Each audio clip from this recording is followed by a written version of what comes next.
Welcome to Tampa City Council Workshop. I would like to recognize Councilman Bill Carlson. Good morning, everybody. Today we accidentally have two people show up to do the invocation, and so what we're going to do is have Captain Chaplain Lockhart from MacDill, thank you for coming all the way over here and representing, to do the invocation, and then Jamie Adair, who's sitting behind him, is going to lead us in the Pledge of Allegiance, resident of South Tampa. It turns out that he went to school with Council Member Vieira, so I'm sure we'll hear some stories later. So if everyone will please rise, and then they'll hand off to do the Pledge of Allegiance. Thank you. If you pray with me, gracious and eternal God, we come before you in this chamber representing a community woven together by a common purpose of service to one another and supporting the everyday lives of those who call this place home. This place that includes military service members, family members of those deployed, women and men in and out of uniform who have dedicated their lives in service to this nation. When asked what we are to do, a prophet once said that we are to act justly, to love mercy, and to walk humbly with God. So Lord, today in this meeting, let those words burn within us. Stir us to do justice, to be fair in our decisions, to have equity in our policies and protect the vulnerable among us. Ignite in us a deep love of mercy, that we would be kind, that compassion would heal our divisions and grace bind us together. And teach us to walk humbly, recognizing that true leadership listens before speaking, serves before being served, and honors God by honoring one another. So in this shared space, empower this council to lead with integrity and with courage, and may our actions reflect mutual service for the greater good. Unite us, O God, in this high calling, and let our work together be a living testimony to what you require. We humbly pray in your name. Amen. I pledge allegiance to the flag of the United States of America and to the republic for which it stands, one nation, under God, indivisible, with liberty and justice for all. I have a joke about Guido jumping the gun, but I will refrain from that. Good morning, clerk. Can we get a roll call, please? Miranda. Here. Maniscalco. Here. Hurtek. Here. Young. Here. Vera. Here. Carlson. Here. Clendenin. Here. We have a physical quorum. Thank you. Good morning. Let's do a little cleanup on the agenda. I have a motion from Councilman Carlson requesting that item 5 be received and filed. Can I get a motion? Second. We have a motion from Councilman Carlson, second from Councilman Maniscalco. All those in favor say aye. Aye. Opposed? Ayes have it. I have a memo from Councilman Carlson requesting that items 6 and 7 be continued to the October 22nd workshop. 23rd. I'm sorry, is it 23rd? Okay. We have a motion from Councilman Carlson, second from Councilman Vieira. All those in favor say aye. Aye. Opposed? Ayes have it. Very good. Anybody else have anything for the agenda? Councilwoman Hurtek? We have a written report about approved and active signs, but I would like to move the development to, I thought we were talking about digital signs. So yeah, we have today. 4 and 8. But 8 is only just making a written report.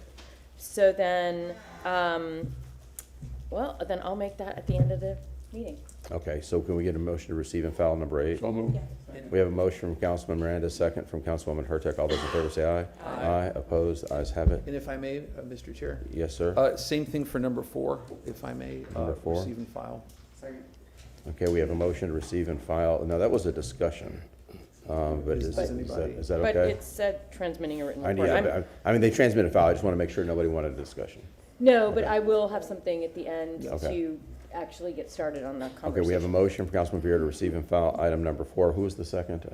Councilman Maniscalco seconded. All those in favor say aye. Aye. Aye. Opposed? Ayes have it. Can I just make one quick comment about 8 since we're receiving file? Sure, Councilman Carlson.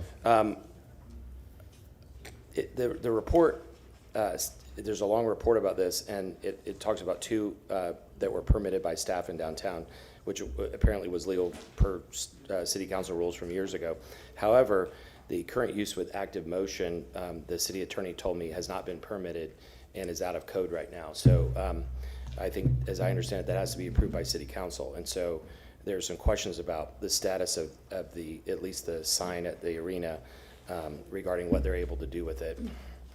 And there may be also a question about how it deals with the settlement agreement with two of the billboard companies, but we can discuss that another time. But I just want to point out that there's been opposition from representatives of the Lightning regarding other people having digital signs when their sign is out of code. Thank you. Okay, let's see. I wanted a couple of announcements to make. We've been talking a lot about board appointments, so we're going to make a habit of announcing the board appointments at the beginning of meetings. So I would like to make everyone aware that we have the following positions open that are city council appointees: neighborhood representative on the Natural Resource Advisory Committee, a board member on the Architectural Review Commission, an alternate member on the Architectural Review Commission, architect on the Barrio Latino Commission, resident of Ybor City Historical District on the Barrio Latino Commission, alternate member on Code Enforcement Public Nuisance Abatement Board. Qualifications for those items, some of them require certain qualifications, are available on the Tampa City website. And if you have any questions, of course, reach out to your member of City Council or one of your at-large members of City Council. Another announcement, I was reached out by the clerk and the CCTV. It appears as though sometimes they have a difficult time with us if we talk over each other, or if somebody's speaking out of turn with closed captioning and then capturing the minutes. So I just want to remind council persons, wait till you're acknowledged so that we can announce your name and you talk independently, and the closed captioning and the clerk can capture the minutes accurately, because they're having a difficult time kind of discerning those issues. Mr. Shelby, you look like you were ready to say something. Did you have something else to say? No, sir, thank you. Okay, you just were, and you're anticipating the beginning of this meeting. Okay. Also, looks like we're gonna have a nice short meeting today and tonight. So I think it's gonna be quick and easy. I know I'm gonna curse us, but. Yeah, we historically call that a jinx. Okay, yeah. Can I say one more thing about the agenda? Yes, sir. You didn't say my name. Councilman Carlson. Say my name. Last week, we talked about how, in new business, we talked about how we need backup documents so the public is not blindsided. And I got a lot of, maybe you all did too, I got a lot of calls and emails about the public being upset that several of these items don't have sufficient backup. And so I think we've got a motion going forward to change that there should not be verbal presentations that include documents that have not been disclosed to the public, because the public deserves a chance to look at it in advance. Thank you. Okay. And we had two folks registered for online public comments. Both of those items have been received and filed. So Mr. Randolph and Mr. Doss, I know you're probably standing by, but both have been received and filed, so we will not be doing public comments on those items today. Thank you very much. Okay. Oh, no, that was moved. Oh, moved, yeah, somebody moved to October. So we'll see you in October for those. Okay, here we go. Item number 1.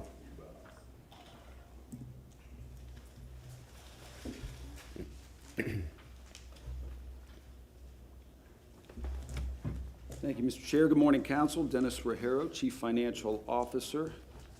Thank you, as always, for taking the time to listen to our presentation today. We got a couple of presentations. We're going to begin with the pension fund. And can I have the pension fund up, please? And there it is. Thank you very much. Our pension overview, as requested by Council. And here is the motion in particular about the health of Tampa's pensions and an explanation of the pension liabilities reported during the last budget workshop. I believe that was August. And what we shared with you back then was what we affectionately call the Moody's scorecard. And there's a lot of stuff going on here, but you will remember, I'm sure, from last year. That highlighted light blue line across there are our adjusted net pension liabilities. And I think that's pretty much the substance of the motion and what we want to talk to you about today. You see at the top there, it's entitled Revenues to Liabilities Ratios for Tampa and our, I think, 11 other peer cities. All the way to the left is Tampa, and you can see we're doing pretty well, 4 when you compare it to our peer cities across the country. That particular adjusted net pension liability of $1.15 billion, that's in thousands, so that's $1 billion. And then we have some other liabilities, other post-employment benefits, which we'll talk briefly. And right above the net pension liabilities is what typically, gets most of the attention and most of the discussion, and that's our bona fide debt. That is our financing. And we'll get into a little bit of the subtleties between these particular line items in just a moment. First, I want a little bit of a disclaimer, for lack of a better word. I think council knows, but if you don't, and if the public doesn't know, the General Employees Pension Fund and the Fire and Police Pension Fund, we typically call GE and F&P, but that's what we're talking about. They are completely separate and independent boards from the city and the city management. City members, as you see, may be members of the board. I'm a member of each board, for example, but the city does not manage these programs. We contribute funding to these programs under certain conditions and understandings. So I am not here to speak on behalf of the pension boards. That would be up to the chair of each board. And so another reason I want to reiterate that this information presented here is all public information. It's been published. We're not sharing anything outside of what the pension boards have already shared. I'm a bit biased, but I am very, very proud of our two pension boards. You see an award from the Public Pension Coordinating Council on the left for pension standards and funding and administration, for the GE, the General Employees Fund, and on the right, a recognition award for administration for the Tampa Fire and Police Fund. I have been on the Fire and Police Pension Fund board for, it's got to be 15 years now, and 6 or 7 years, I think, on the GE Pension Board. I find each board to be full of very knowledgeable, very motivated individuals, and I'm very privileged to be among them. And the award you see here, the Public Pension Coordinating Council, represents over 500 of the largest pension programs in the country. So this really is the gold standard. It's very similar, which you'll be hearing about next month, to the Government Finance Officers Award that the Revenue and Finance Department gets. So a little bit of bragging, and also want to point out particularly the award on the left. That's not just for administration, but it's also for funding. So our pension funds are solidly funded. We'll get into a little detail about that in just a moment.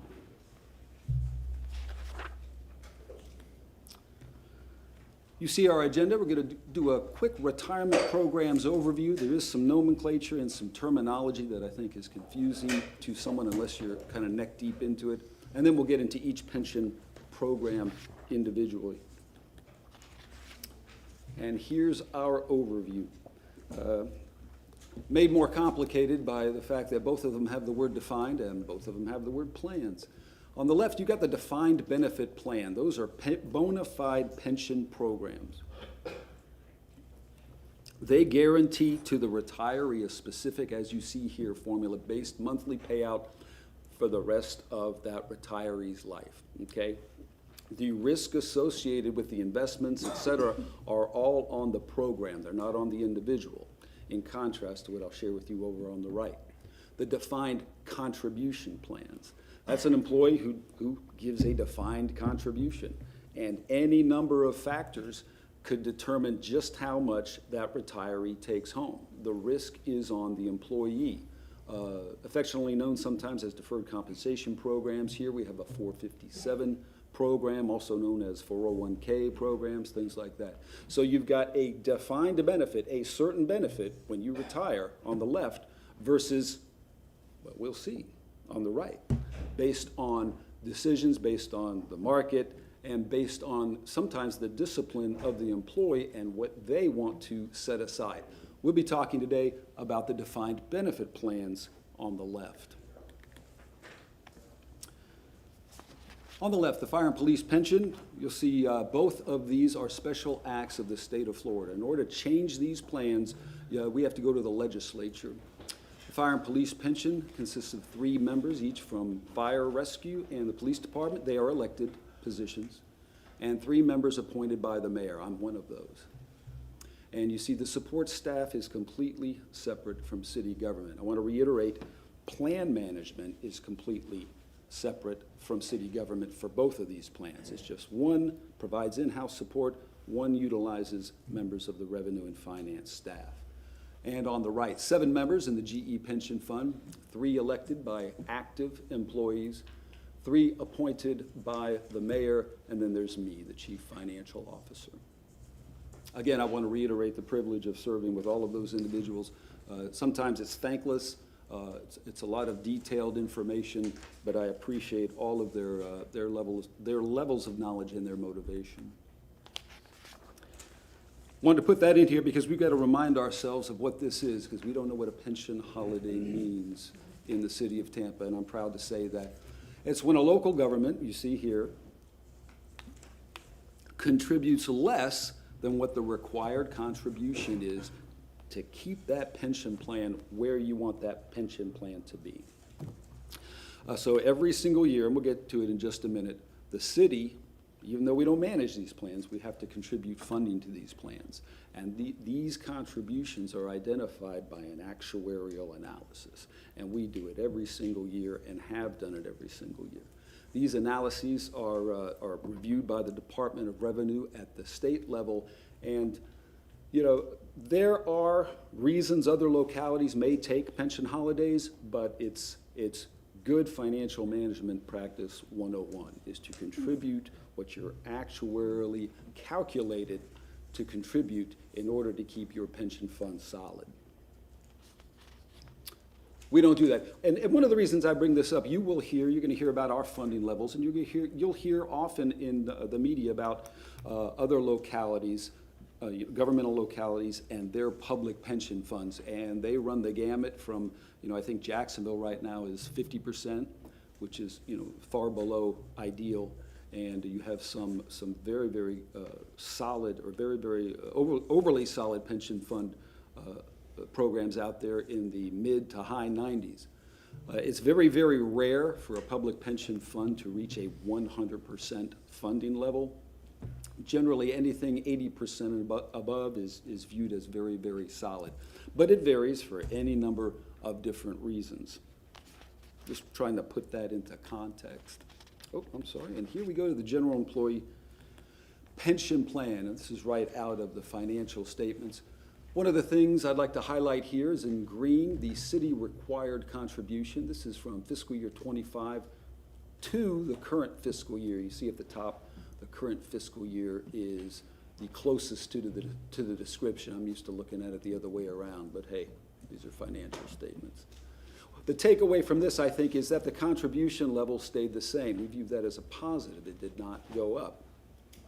And in the fine print, if you will, below you'll see some of the reasons why this is a positive picture. An actuarial gain higher than anticipated. We always like that. Inactive mortality experience. I'm pretty sure that just means less deaths. And favorable salary increase experience. So from a fund perspective, we're keeping pace with the expectations in terms of what the city is required to contribute. I will also note here above those green highlights, you see member contributions. You're going to see that very differently in the fire and police pension fund because general employees, non-high hazard, non-public safety employees do not contribute to the retirement plan. It's all city. And I'll highlight that when we get to fire and police. The funded ratios, I'll start at the bottom and work my way up to the top. The funded ratio you see as of October 1st, 2024 is just over 80%. Again, solid, and you see to the right there an improvement over October 1st, 2023. But it has decreased over the years, and as a board member, I can speak my opinion. I would like to see that go higher, and the board is taking steps to increase that funded level to the best of our and their ability. One of those steps is you see the actuarial rate of return reduced over the past several years from 8% to 7%. That's a pretty substantive decrease, okay?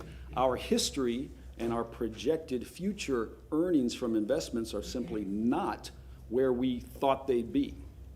So we're going to lower that expectation, which is going to force us to increase the amount of funding we've got to put into the fund, just thus bolstering that fund.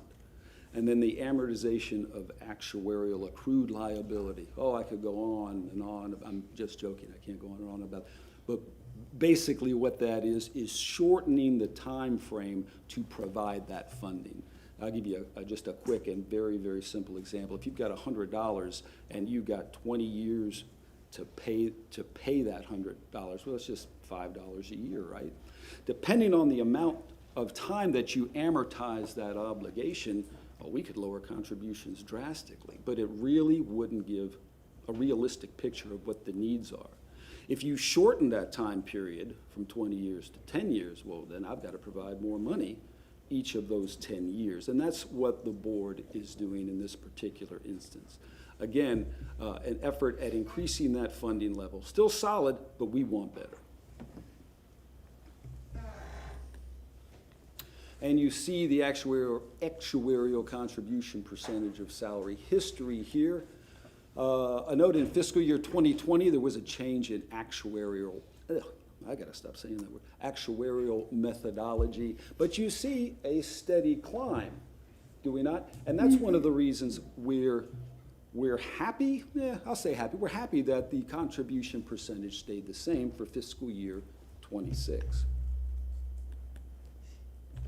And here are one of the vagaries associated, of course, as council knows, with any investment, but highlighted here in terms of public investment. It looks like an EKG. You've got some really good years and you've got some really bad years. I think fiscal year 2022 was a bad year for, well, everybody. But really, really strong returns, I think, in this particular picture. And you see in green that assumed rate of return on the left, a little over 7.5%. We have purposefully lowered that. Again, trying to inhibit our expectations and necessitate an increase in funding to bolster that. And what the actuary does, and I'm not going to do it justice, it takes just an incredibly detailed and massive amount of data and makes decades-long-term predictions. And that's what we're trying to work with, coinciding with, you see here, the obvious volatility in investment returns. The Fire and Police Pension Plan. A similar printout from the GE pension plan, in other words, and I'm highlighting what we think are very, very positive. You can see in green there both the member contribution and the city contribution as a proportion went down a pretty good amount from the previous fiscal year. They are widely known, and sometimes they being this pension fund, sometimes they're nationally referenced for their outstanding investment returns. Our investment manager has been called the Oracle of Tampa. And you see that. That's not you, right? That is not me. Okay. That is not me. Although I appreciate some people may have inferred that it was me, but it's not me by any means. No, a very, very knowledgeable individual. So they're well known, and you're seeing that play out here, and you'll see that play out on the next slide. Their funded ratio is increasing and is also very, very strong, 88.9%. It has also come down somewhat in the past couple of years. Again, that fiscal year 2022 investment cycle really had an adverse impact. But this is very, very solid. And I'll skip ahead, but I'll go back. And one of the reasons it's very solid is you can see in fiscal year 23 over a 33% return on investments. That's beyond outstanding. I can't come up with an adjective for it. Again, a terrible, terrible year in 2022.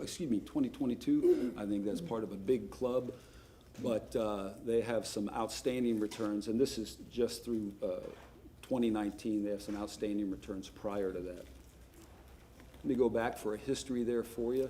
You can see the contribution percentage continued to increase for the last couple of years, but we saw a nice decrease, as I mentioned. in fiscal year 2025, and another nice decrease in the current fiscal year. And again, the EKG of investment returns in this environment. Give you a little bit of history, again, just to provide some context. I'm going to try to sum it up without reading from the slide, but I'll start. Prior to 2010, off balance sheet. Okay, that's technical jargon for nobody was really paying attention to what the pension liability was. Okay, and I think as a result, the experts will tell you, and I agree, that it wasn't giving the most accurate picture of an entity's finances. If you've got a long-term significant liability, first of all, you ought to surface that a little more visibly, and secondly, you ought to pay attention to it when you're trying to determine just how fiscally sound you are. And you see the tipping point there was the Great Recession or the Great Financial Crisis. It really brought to the surface the fact that there were some outstanding significant liabilities that really nobody was looking at very closely. And then you see in 2011, Moody's made a change here and then continued to make change. And then the other two major credit rating agencies, S&P and Fitch, they updated their methodologies. And before I turn to that slide, so what you're getting and what continues to evolve is a better, clearer, more visible picture of an agency's true financial picture and fiscal health. And you see some of the from the Moody's scorecard, you see some of these factors right here. Considered in the long-term liabilities ratio, which makes up 20% of an overall score. So that's a pretty good chunk of change, 20%, for something that used to really be a footnote. Included in evaluating an issuer's financial profile, but of course, I think it goes without saying, but we put it in there anyway, it's just not a standalone indicator, but it is a significant indicator. And here's where you really get a little wonkish. Debt has historically, as you've seen there, meant bonding, financing, line of credit, banknote. Now we're separating true debt from, again, a long-term liability, something that can be viewed as debt but isn't technically debt. And then you see the liabilities. And that is our presentation, Council. I hope it was informative, and I hope it wasn't too detailed and too wonkish, and we're happy to answer any questions for you. Do I have to pay you a royalty fee if I have that recording on when I'm having trouble sleeping? Yes, yes you do, and it's significant. It's Okay. significant. It's riveting, wasn't it? Okay, I recognize Councilman Miranda first since he's our finance Thank you, guy. Chairman, and thank you for that fine presentation. In fact, Thank I you, see Mr. Sacco in the audience, and I wasn't here when that happened, but I believe that the fire union, police union, maybe the fire started it all, where Mayor Greco was first elected the first time around. There was individuals that led the union, I think it was Samson Artie, Arthur Lorandi, and Ursul. And they came to an agreement because they were not doing well in the funding of the pensions. And they hired some firm, and I forget the name of the firm, because they have done one hell of a job throughout the years. Am I correct? I don't know if I am, because I wasn't here. Do you recall anything that, Mr. Sacco? You're not old enough, is I was that going to it? say, he's like 20 years old. I said he's not old enough. I too am like. But 20 I years think old. that's how they started, and I think that's still the apparatus is going on now. I think they have their private investor that does that. Am I correct or not? You are correct, and I can add a little context to that. I don't know how it started, but I can tell you we have had the same financial management company for 40-plus years. Yeah. It's called Bowen and Company. Jay Bowen is the lead on that, and he's the son of the founder, and you can look it up anywhere. They do Yeah, an and they've done outstanding job. a fantastic job in handling that account. Yes. So kudos to all them who were here. I wasn't, but I still memorize what I read sometime in the paper 100 years ago. What is a paper? 110 maybe. Councilman Carlson, followed by Councilwoman Hurtak. Thank you for doing that. A few questions. Yes, sir. Page 4, I think it is, the one with the chart. How were the peer groups selected? And are there any Florida cities that are doing exceptionally well? On the scores I look at, Miami usually does worse than we do. Are there any cities that are doing really, really well? Like Fort Lauderdale, I don't know what the cities might be, but are there any that are doing better than us? We can answer that. What I would ask is could we answer that question under the debt presentation? Because we really have, our debt scoring and ratings and the factors that lead to those comparisons under that presentation. Of course, I've got the professionals here that can speak to it. If you wouldn't mind just putting that under the other one. But on that page 4, if you had to pick one number to say this is the overall main number that people choose, like you talked about how There we go. the health of the pension has been higher or lower over the years, but if you had to pick one data point, which one would it be?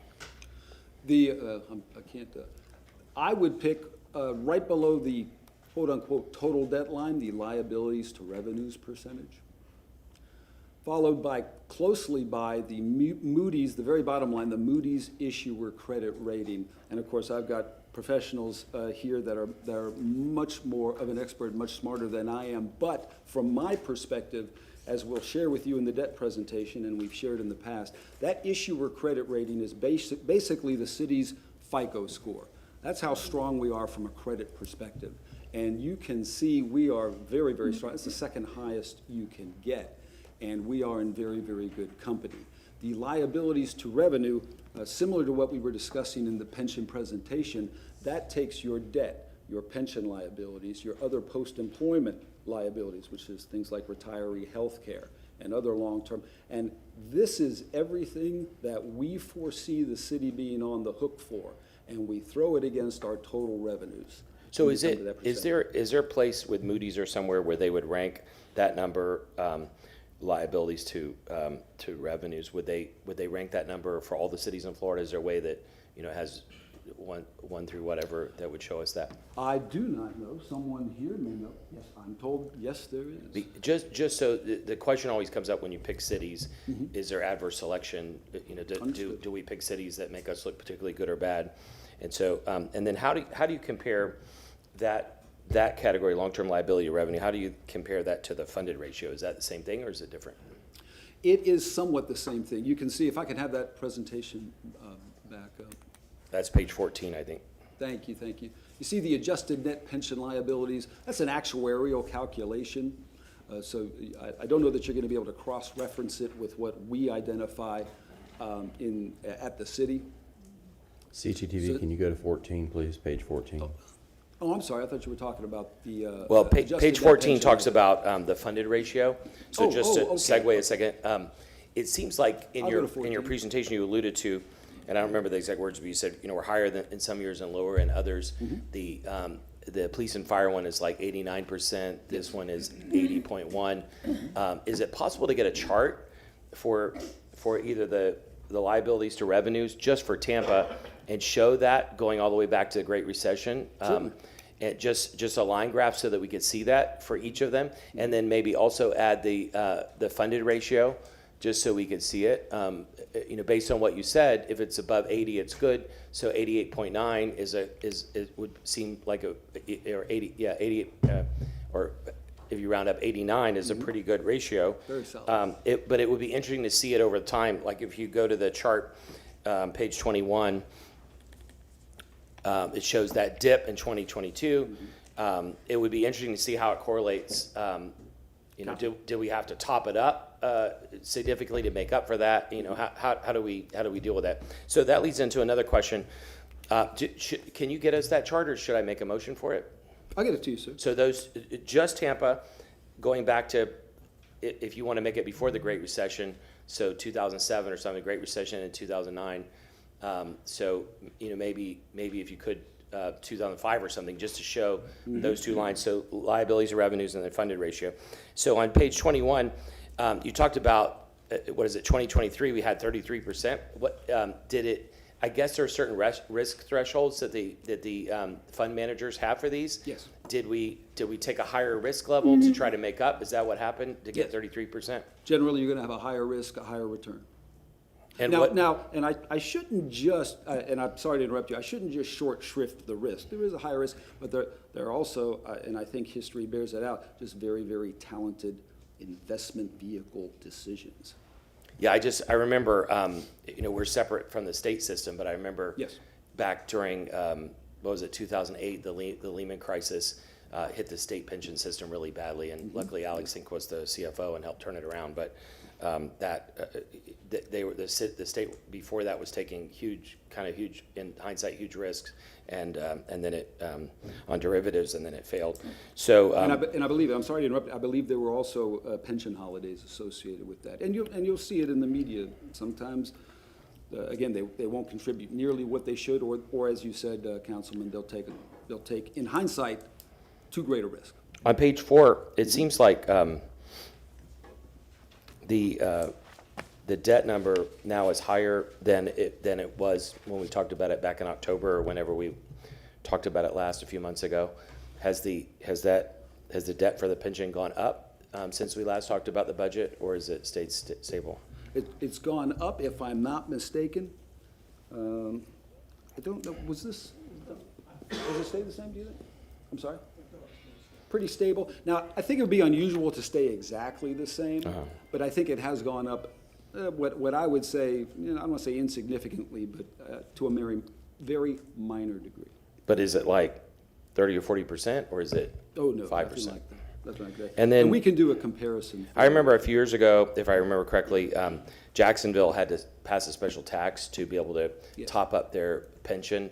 Can you assure us, and mainly the pensioners, the people who are relying on this, can you assure us that we're far away from that, or is there anything we need to look at to make sure that doesn't happen? That's a good question, and Jacksonville received a great deal of media attention associated with their pension programs, and still sometimes receive some attention. Again, I think they're at a 50% funded level. I can speak as a city CFO, okay? I can't speak for the boards again, but I do not anticipate anything of that being necessary. When a month ago or so, I mentioned that some pensioners during the holidays said they were disappointed that they didn't get their checks until the 5th of January, and if you get it at night, you can't cash it until the next day, and people rely on it. Were you able to check into that question about float? Are we using float, and if we do, where do we put the proceeds for it? No, thank you, and I apologize in advance for not getting back to you on that. We did look into it. We do not, first of all, we do not use a float for the pension funds. That particular instance was a system error associated with the timing of the end of the month and a weekend. And If you haven't already, you might. I'm sorry, yes. Sorry, if you haven't already, the pension group might want to send out a communication just so folks know and they're not afraid of that happening. And the last question, the reason why I brought this up is because there are people in the financial services industry that have come to me anecdotally and said, hey, you need to pay attention to the pension, make sure that everything's right. It doesn't look exactly right. Is there anything that's not on these charts that we in the public need to know about these pensions that we need to be preparing for? Are there any other risks that we're not aware of, or any other challenges or problems with the system that we need to be aware of? I'm gonna give myself some wiggle room here. The short answer is no, but this is a very, very volatile environment. I don't need to tell council that. I don't need to tell the public that.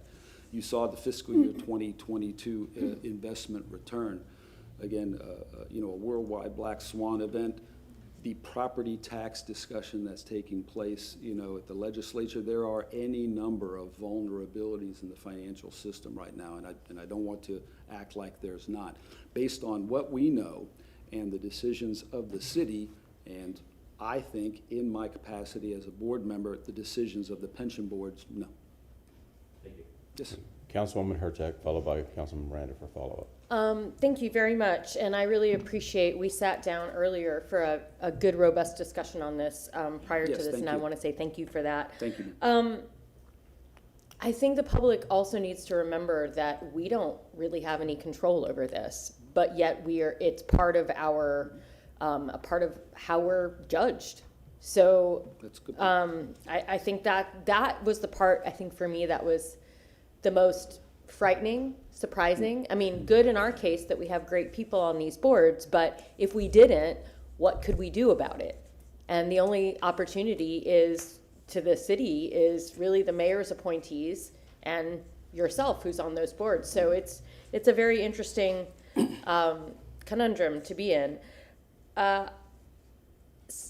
municipalities, according to the state, are limited in what kind of investments Yes. they can invest in. Are pensions held to those same standards? Pensions have a wider, they have more flexibility, I'll put it to you that way. And because of that, we don't really, I mean, what are these folks doing to prepare because of the volatility in the market right now and just, the state, everything that we're looking at?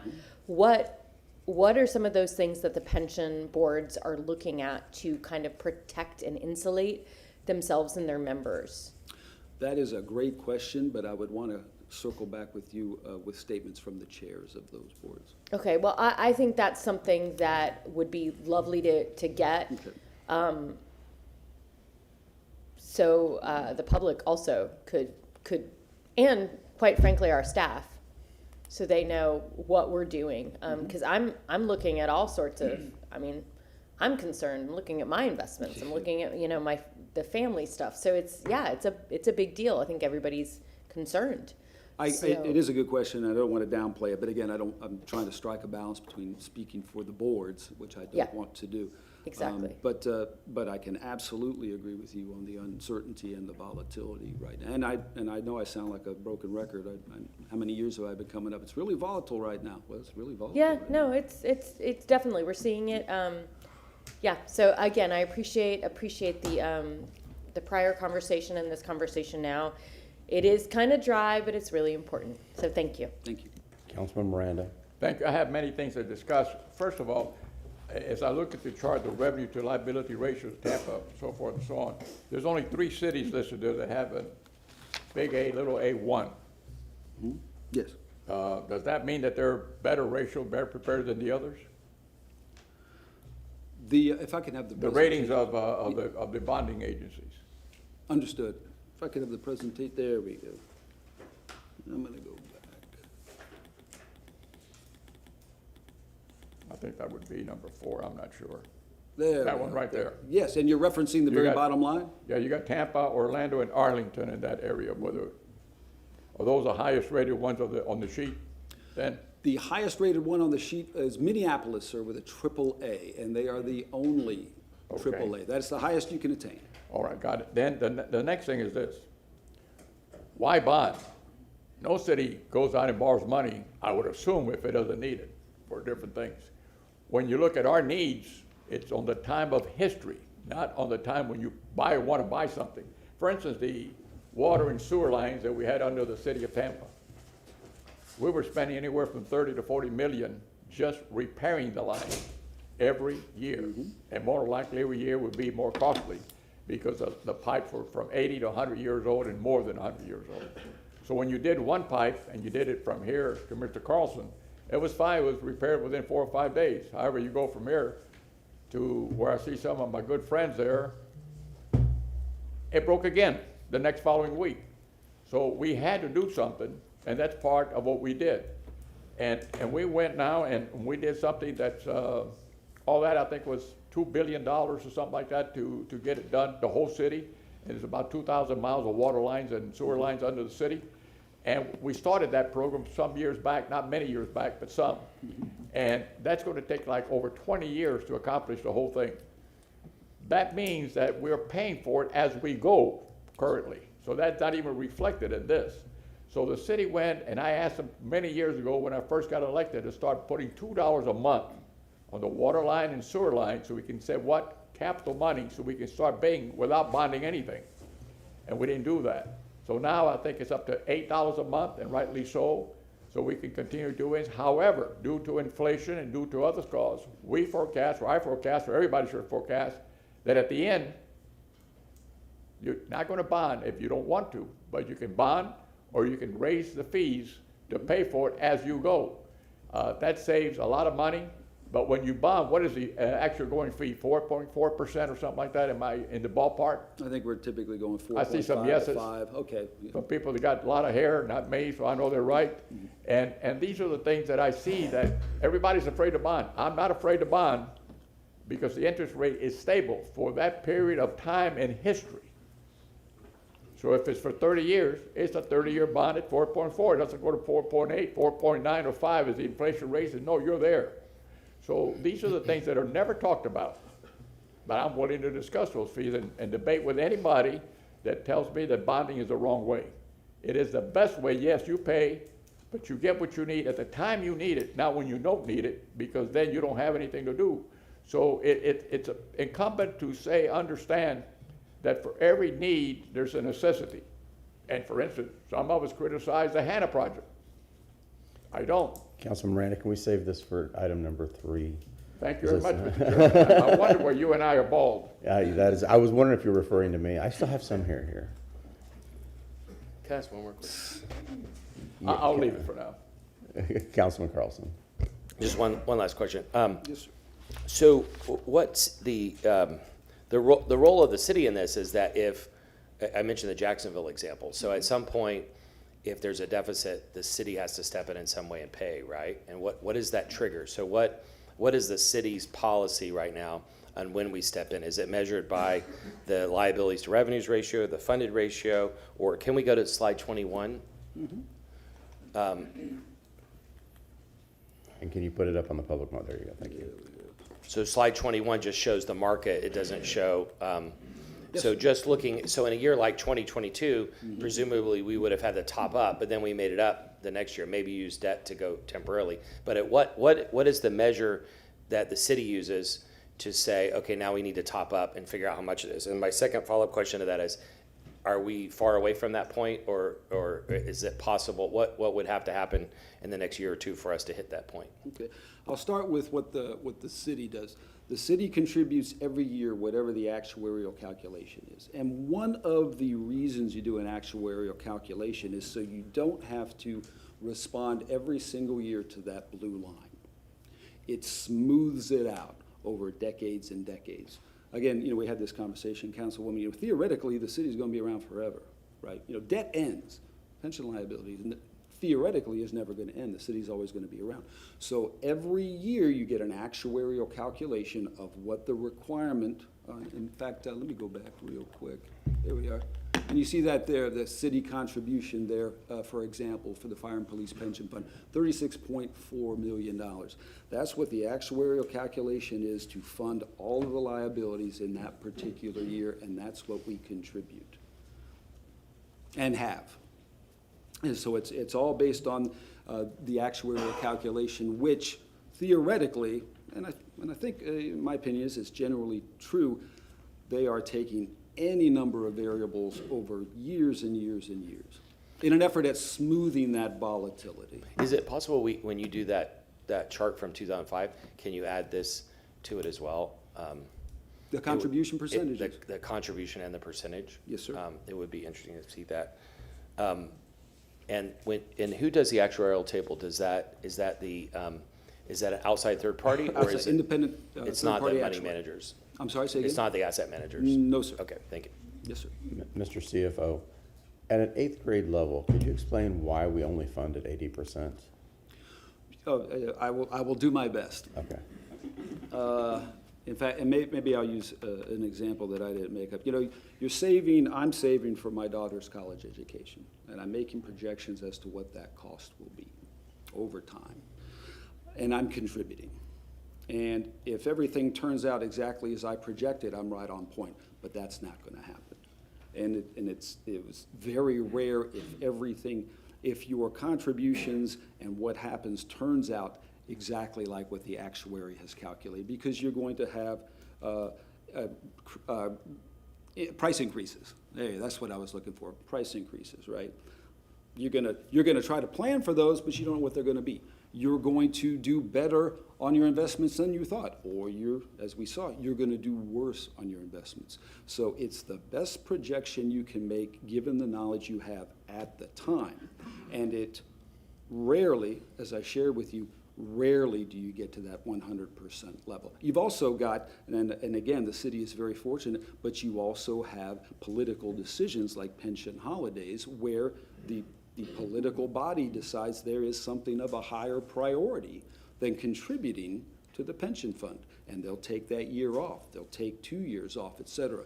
So there's really good planning, but life happens. I hope that was somewhat clear. Not, well, I mean, clear, but I still don't quite understand that. So is 80% the industry standard? Is that what you fund It's pensions about at? solid average, solid average. So average. So would it be more ideal to be funding these things at a higher level, but we just make political decisions to fund other things instead of the pensions? Is that? Well, we make a couple of decisions. And again, as all part of that smoothing, and actually, you know what? Nah, never mind, I'll just speak to it. Over time, for instance, you saw on that chart, there was an assumed rate of return. So we look forward and we say, we're gonna get, and I'm making this up now, for example, we're gonna get 8%. You saw that the Fire and Police Pension Fund is actually 8.5%. Right.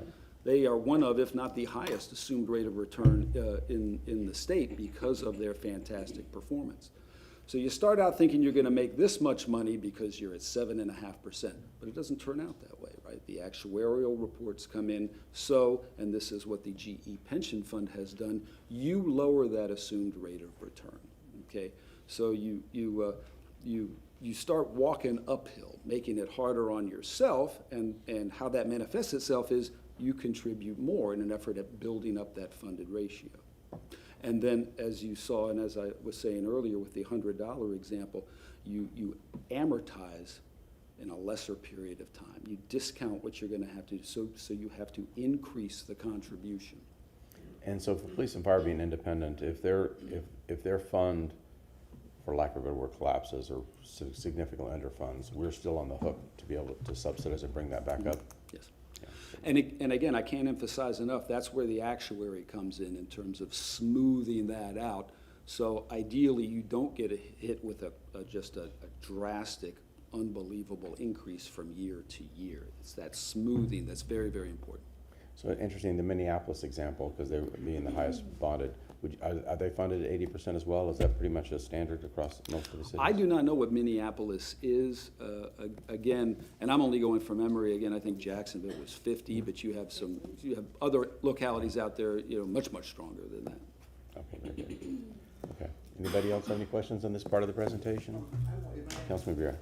I did want to say something because, I was reminded when we confirmed Dr. Chief Burkaw as Chief of Police, something came up on the pension and first responders. And I always like to talk about this because it's very important for folks to know that a lot of people look at the pension system, especially for our first responders, and go, oh, it's this lavish 1970. And by the way, I'm not saying anybody up here because, it's political season. I'm not, just some folks in the public.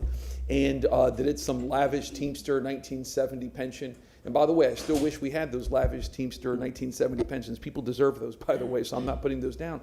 But the truth is we know that cops and firefighters contribute about 20% of their pay, gross pay, to that pension, roughly $1 in $5. That's before health insurance, that's before taxes, that's before everything else. And they often retire at 45, 50, 55, but they live 10 to 12 years less than the average person, cops and firefighters do. So, I always like to talk about that because, again, there is this idea in the public that, if you're a cop or a firefighter, you're going to retire at 50 and everything's going to be set. No, you're going to get your butt kicked for 25 years and then you're going to live 10 to 12 years less than the average person, and you're going to have 1 out of every 5 of your gross pay dollars in your gross pay go to your pension. So, that's a pension that they work like hell for. And again, we've had misconceptions about that in the public, and I always like to point it out for folks because I think that's important to know. Thank you. As a retired air traffic controller with a very similar situation, almost identical to what you just described, I will reconfirm that is a fact. The police and fire and air traffic controllers have the same thing. Okay, well, that concludes the... Damn the lawyers. That concludes item number 1. Our clerk made me aware that we did not make a motion to approve the agenda. Can I get a motion? We have a motion from Councilman Maniscalco, second from Councilman Vera. All those in favor say aye. Aye. Opposed? Ayes have it. Thank you. Yeah, that's right. Public comments. Anybody in the public that wishes to speak to item number 1? No. Stephanie, did you want to speak, or Nick? Yeah. I don't know. Good Mr. morning, President. Council. Nick Stocco, President of the Tampa Firefighters Union. I will be 40 in 5 years, so not 20. I'm only 35. I'm here to speak on item number 1 on the pension health And first, I want to thank this council and the city of Tampa as the employer of the firefighters that helped originate and form this. To the council's point, there was an individual by the name of Sam Sonardi who served as the union president for 13 years, who passed away in 2021, who served a key role on getting this pension started, as well as lobbying for it at the state level, or should I better say advocating for it at the state level. Throughout his time, he served as the district vice president, and he was also the first secretary treasurer of the Florida Professional Firefighters, who was our state organization. I think in 1943 or so is when they were formed. In the 60s, when the pension, I believe it was the 60s when it was founded and lifted up off its arms, there took a lot of legwork to get that going. To some of council's point, we are unique than many other of the 175 or the municipal plans, as you'll see, as a special act of the legislator. In 2025, we did go through some pension reforms, some pension changes, and this council approved it before it went to local delegation in the state. So again, I want to thank the city, the employer, and this council for being a part of the pension that we are able to have today. To some of the analytics, it's important to note that all the different municipalities mentioned on that graph carry different groups within themselves. For example, we are a 175 plan, the police is a 185 plan, and those plans are married together under one.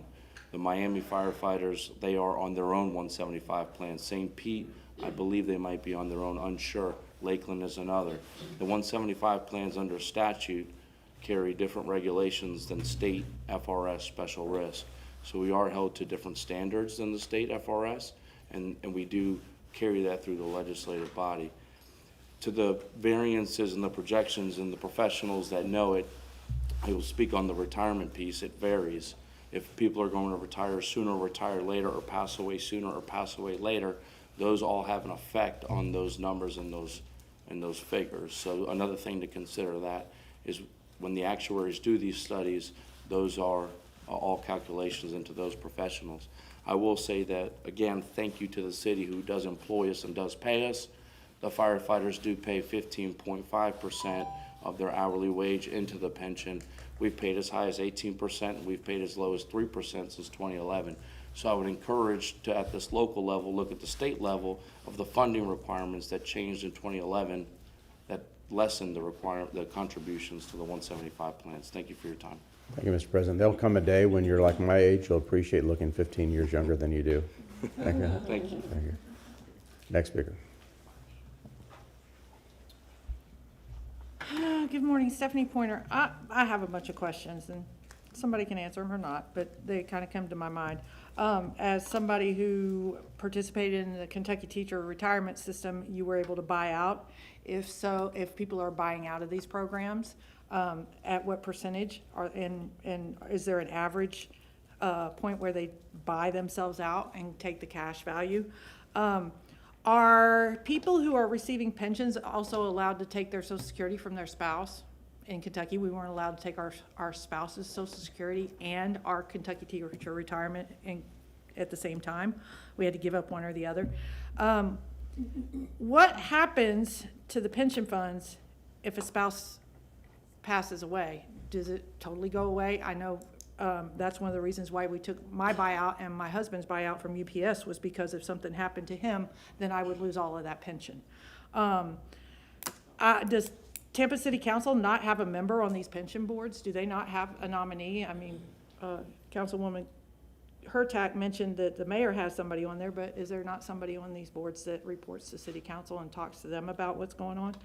And there's lots of folks here in suits, and I'm glad to see the president of our 754 here, Nick. I'm glad to see him here, but I'm just curious, where are the other people who sit on these boards, and how are they pushing out? Because all these people in suits are being paid something to be here in one way, shape, or form, but how do the members of those pension boards feel about this?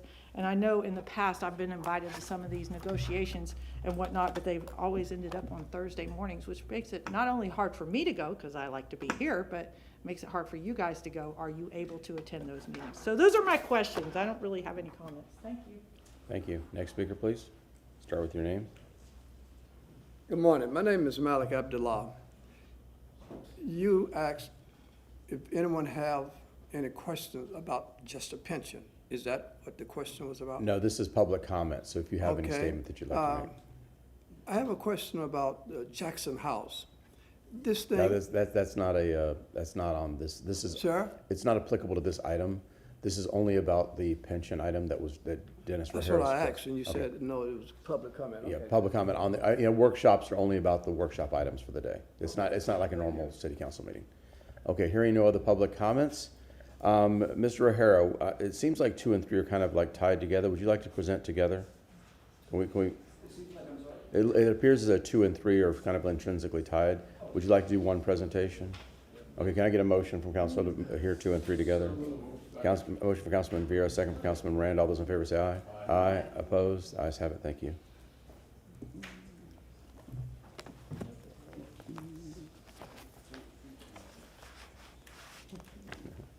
How many trees? Can I ask a procedural question? Yes, sir. Councilman Carlson. Could we ask that the clerk or someone load these to on base so the public, any of the documents that are being presented today that are not already on base, so not just in the record, but make sure they're on base for a public thing. Yeah, that would automatically happen once it's presented to council? Is that something that we have to ask for, or is that something that's automatic? Okay, that's what I thought so. Okay, good, very good. Yeah, if there's anything that's presented for receive and file or stuff, it automatically gets up to. I've heard complaints in the past that, and it's a matter of, if the documents are in advance, then the public can see them. For whatever documents aren't in advance, they always want to make sure they're on base, and sometimes the people complain that they're not. Got it. Mr. O'Hara, it's been a long time. Yes. Start with your name, please. Thank you, Mr. Chair. Dennis Rahero, Chief Financial Officer. And good morning again, Council. And again, as always, we really do appreciate your interest and your time associated with this information. And we think we've got some very valuable and detailed information for you in this presentation. You're going to recognize the format, I think, from last year, but we have also added a few new things that we think expands the understanding. If I can have the presentation up, please. Thank you very much.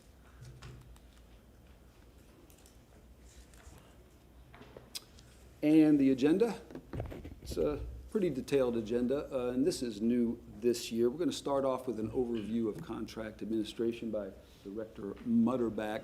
Again, because so much of what contract administration does is tied not only to the capital improvement program, but also to debt financing, we thought this would add some very, very valuable context. A municipal debt market update from Ford and Associates, and I'll introduce everybody when they come up here. And a city financing overview with many, many different players. I'm one of them. We'll do the ratings and comparisons. We'll get a little more detailed based on what we talked about at the pension presentation. Total city financing. We'll discuss the CIT renewal. That was a separate motion and now consolidated. We'll talk about the non-ad valorem financing and what that entails. A note and some information about how important we feel reimbursement resolutions are. And then we'll start down the road of the stormwater, water, and wastewater solid waste financing, and then wrap it up with the overall question of just how much capacity does the city have for financing. Then, of course, happy to take questions and discussion. And the presenters are, of course, me, Director Mutterback, you already know, Molly Clark with what we affectionately call PRAG, Public Resources Advisory Group, John Ford, Will Reed from Ford and Associates, and our bond counsel, Steve Miller. They're all here. Just an absolutely, again, adjectives escape me. What a fantastic team, and much of the success that I think the city has enjoyed is due to that team. He will not be presenting, but I'm going to call him out anyway. The Deputy Chief Financial Officer, Mike Perry, just an absolutely outstanding finance professional. I don't know how we do it without him. And these are the particular motions. Little annual presentation on the bonding capacity, and then we're going to merge that because, again, they're interrelated. The discussion of the CIT renewal, because the emphasis there is how can we use the CIT renewal to mitigate the amount of debt financing. And up next, Director Mutterback. There you are, sir. Let me get my stuff out of your way. Thank you, sir. Richard Mutterback, Director, Contract Administration. Good morning, Council. Good morning. It's been a while since I've been to the podium. I just realized I hadn't even been here since Councilwoman Young has taken the chair. So it's a good thing. It means everything's going good. He's one of the blessed ones that God gave a pretty face, so they just gave us more of. So yeah, as Mr. Rajero alluded to, since I've been here over the last couple of years, worked really closely with Mr. Perry in the budget office, and there is a lot of coordination that goes on in our capital improvement project planning, and then and now as we're seeing, also in our debt financing program, and I've put together a few slides to kind of go over we're talking about the time here, the timelines that goes into this planning. So this is just kind of as an overview, and just a few disclaimers here. These are some typical timelines, and when I say typical, it's what personally I've seen over the past 22 years in the industry. And when we go back and look at city projects, when we look at our Hillsborough County projects, that kind of thing, these are pretty typical times that can be expected. But there's a lot of disclaimers here. Every project is different. If there is, federal funding or permitting involved, then that's drastically going to affect this timeline. And then, and also just to point out that when I talk about this, I'm talking about design build projects that are, vertical in nature, facilities, buildings, that kind of thing. It gets a little different when we're talking about paving and pipeline and that kind of thing, our horizontal projects. And also, as you can see here, and I'm going to go over each one of these subcategories in a little bit. Okay. But as you can see here, silence our phones. pretty much from the time a department comes to us and says they have a project, they have a need and they need a project, it's pretty much 3 to 4 year process before that project is done. And even more so, it's about 2 years at best before we even put a shovel in the ground and actually start that project. And also, another thing here is, that planning section, Can you hold on 1 second? You resolving that issue there, because we can't hear when that's happening back there? Person that's...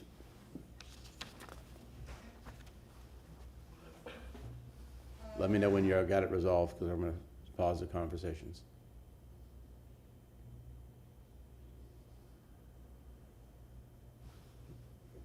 Okay, we're going to assume that the situation is resolved. Thank you very much. Thank you. Okay, so I'll start with this first subcategory of, the planning. Now this one is very difficult to estimate because planning could mean a number of things. But before we even, when somebody comes to us and they have a need, and we try to work with them to see the best way to proceed with that project, we want to start with planning. And depending on what that is, the bottom 3 bullet points there, cost estimate, budget confirmation, and the preparation of design criteria package, those are a must. We have to have those in place. These other things may or may not need land. We may already have land. And then a variety of assessments that could be done or could be required based on the nature of that particular project. But like I say, and I kind of use an analogy in this planning phase as, getting ready to go to the grocery store. If you sit down and plan out your meals for the week and write it out and then put your list, you're going to spend a lot less money and time in that grocery store than you are, if you just go and try to decide on the way. And so the more time and effort that we can, put into this planning phase before we even advertise a project, it gives us a better idea of the cost that we can expect with that project and a better idea of the timeline. That next phase is the CCNA selection process. CCNA is the Consultants Competitive Negotiation Act. We are mandated by statute 287.55 in how we procure these design build firms projects. To go through, and that process itself takes, at best 6 months to get through. I mean, we advertise, has to be advertised at least 30 days. Then we have during that 30 days, we have a pre-submittal conference where people come in and ask questions. And then the CCNA committee, which is made up of 7 members of the city, we get together and approve a short list based off of scoring. And then they come and present. The mayor selects the firm based on recommendations. And then we start our scope and fee negotiation. And then at the end of this process that's the first council action that comes out of this. So at the end of this, once we went through this entire process, we'll bring an initial service agreement to council, which kind of outlines the cost and timeline for the design portion. And that timeline, that orange on that screen, that starts at when we advertise the project, and it ends when we issue a notice to proceed for the design. So now we'll get into that next section, the design and permitting portion. This is a typical is 12 to 18 months, again, depending on project specific. And this portion, again, it involves a lot. There's a lot there. So as we go through the design process and working with the firms doing this, once we get to about 60% through, then we can start the actual permitting. And again, project specific, that permitting could affect that timeline greatly. And then at the end of this design process, that again is when council will see a guaranteed maximum price come before you that tells us how much exactly the construction portion. That's what the GMP is associated with, the construction portion. And again, this timeline goes from the design notice to proceed through the construction notice to proceed. And that's and once we get into the construction phase, this is what everybody sees. I mean, I personally get phone calls at least once a week from people saying you've been working on this project for 2 years and nothing's happened. Well, those first 3 subcategories are all the nothing's happened yet.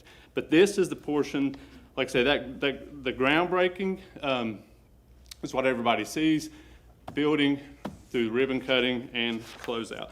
And again, the way that this correlates with Mr. Perry and his group is that helps. Well, first of all, that helps our city departments plan out their 5-year CIPs, and then it helps with our, with the debt program. And let's just say it's a $20 million project. Well, you don't need $20 million now. You need, 15 or 20% up front, and then once you get into construction a couple years down the line. So.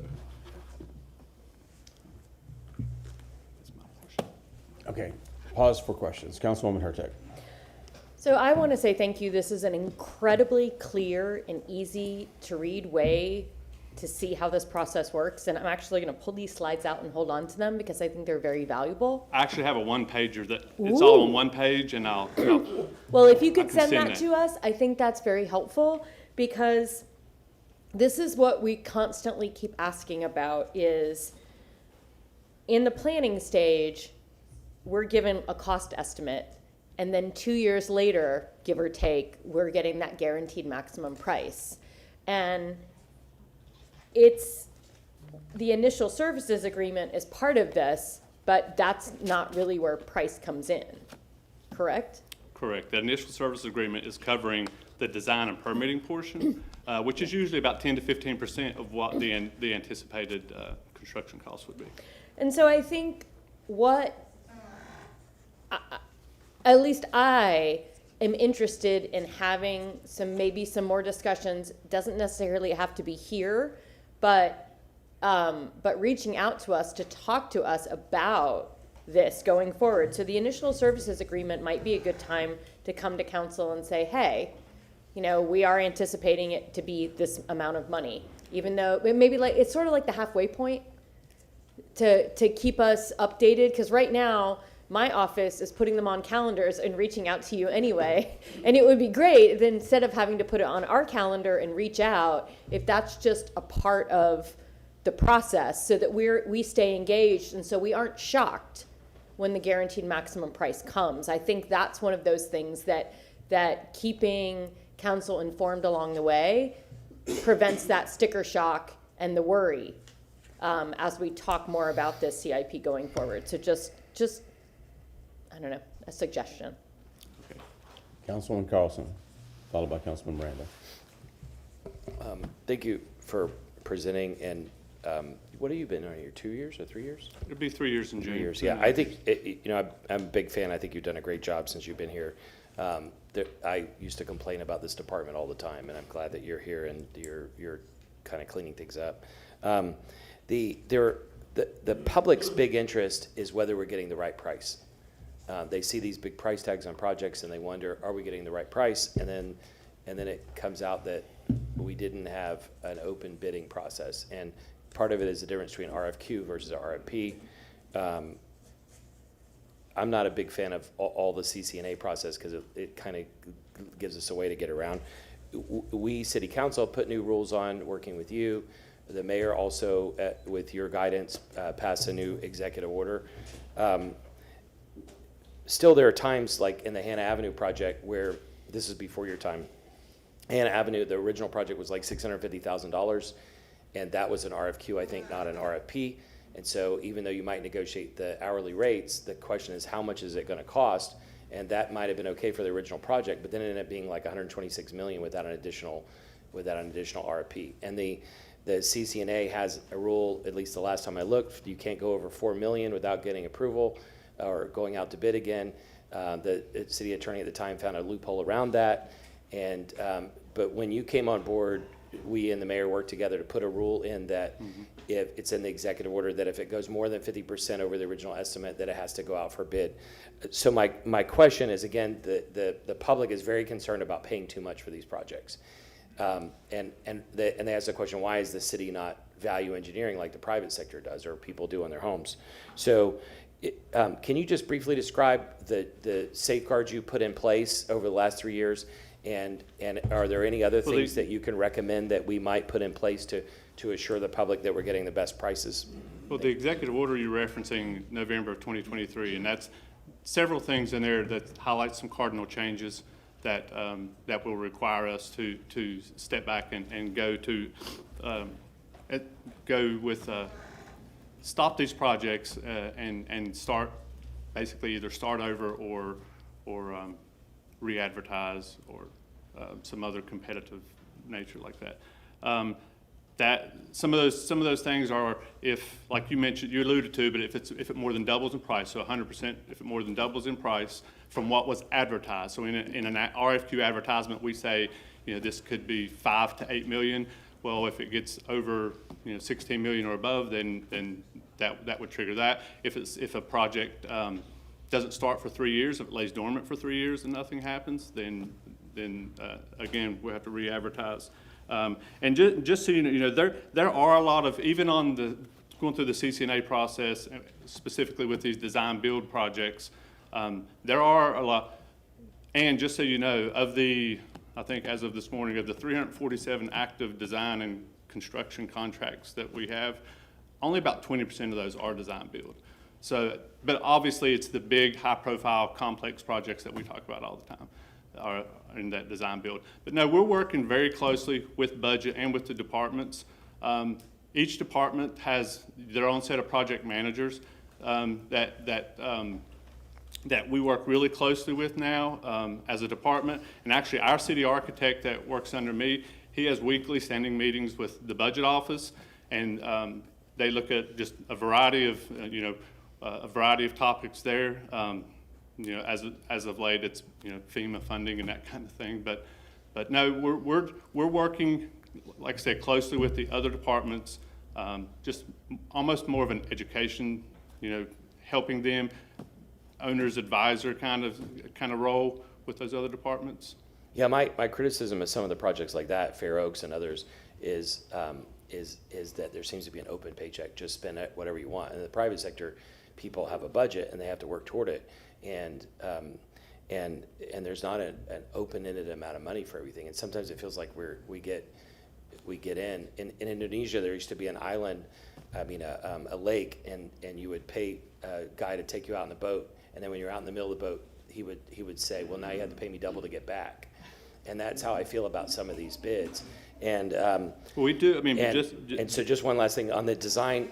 I'm not a fan of design build because, like in the case of Hannah Avenue, 126 million or whatever it was. If we had done the design and then we put it out for bid, if we had saved 10%, we could have tripled or quadrupled the road repair budget that year. And the same thing with Fair Oaks. Anyway, we can talk about this more offline, but if you have suggestions on how we can provide even more assurance to the public about how we're getting the best deal, that would help us because I get a lot of complaints about it. Thank you. Councilman Miranda, followed by Vera. Thank you very much for your fine presentation and doing the cost and evaluation of everything. You're looking at a project that takes either way from 3.5 to about 4.5 years from start to finish. That's what it looks like to me when I look at your colored numbers in 6 months, 18 months or whatever. And that's, so what happens is this. You bid something out and it's not your fault or my fault or anybody's fault here. And all of a sudden, I remember when a 2x4 was less than $2. Guess what happened? Went up to $10. That was real nice for somebody, but it wasn't nice for us. So when you look at that, now they're down to a reasonable fee again. So then how do you solve the problem of what you're talking about and cost? You either have to have a big warehouse and buy all the material all at once and store it in there and ship it out like you were a subcontractor to yourself, or you have to ship it out to the site way before you start working on it and cover it up somehow so it doesn't deteriorate. And all those have risk and reward. So it's up to individuals like yourself to make some decisions, I would guess, if you really wanted to do something like that, which is dangerous. I'm not going to tell you it's not. You could have a lot of things happen to it. Fire, theft, anything could happen to it. But if you do that, you might be able to save some money and the cost of the product during that period of time, during those 4.5 years. But is it viable? I don't know. You're an expert on that. I'm not. But I'm just looking at this. And how do you solve a problem that has a long wait of 3 years before really you start construction? So those problems are difficult to do, and the cost of a gallon of milk does not stay stable. Eggs don't stay stable. Plywood doesn't stay stable. Automobile doesn't stay stable because we live in a very fluid society. And the tariffs are really what? I don't know if they're helping you or costing you or more, but I'm not going to make a political decision from Washington. So what I'm looking at here is you're damned if you don't, and you're really damned if you do. Thank you for what you do. Councilman Vera.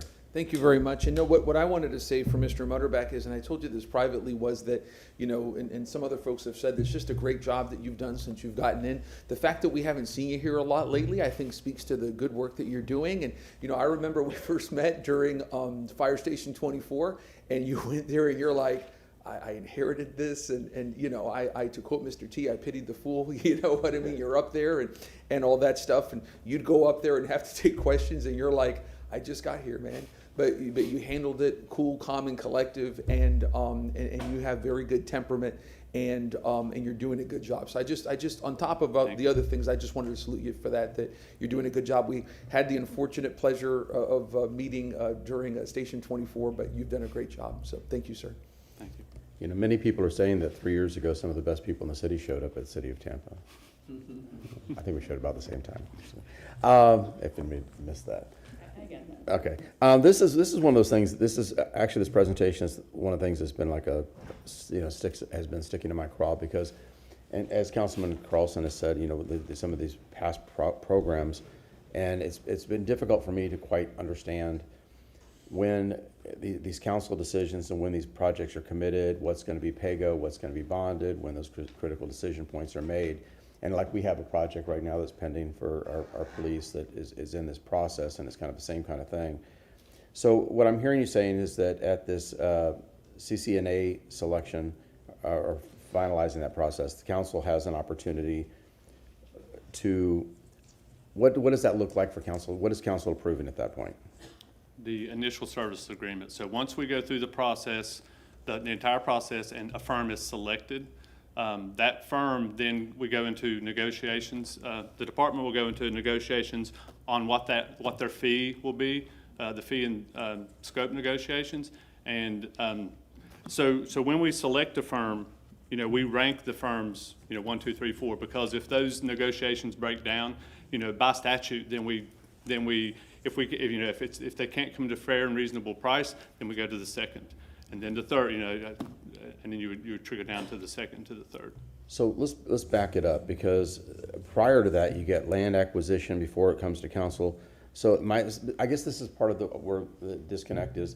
Once a project is on the CIP, there's assumptions that at least portions of this project are going to move forward without council's explicit approval.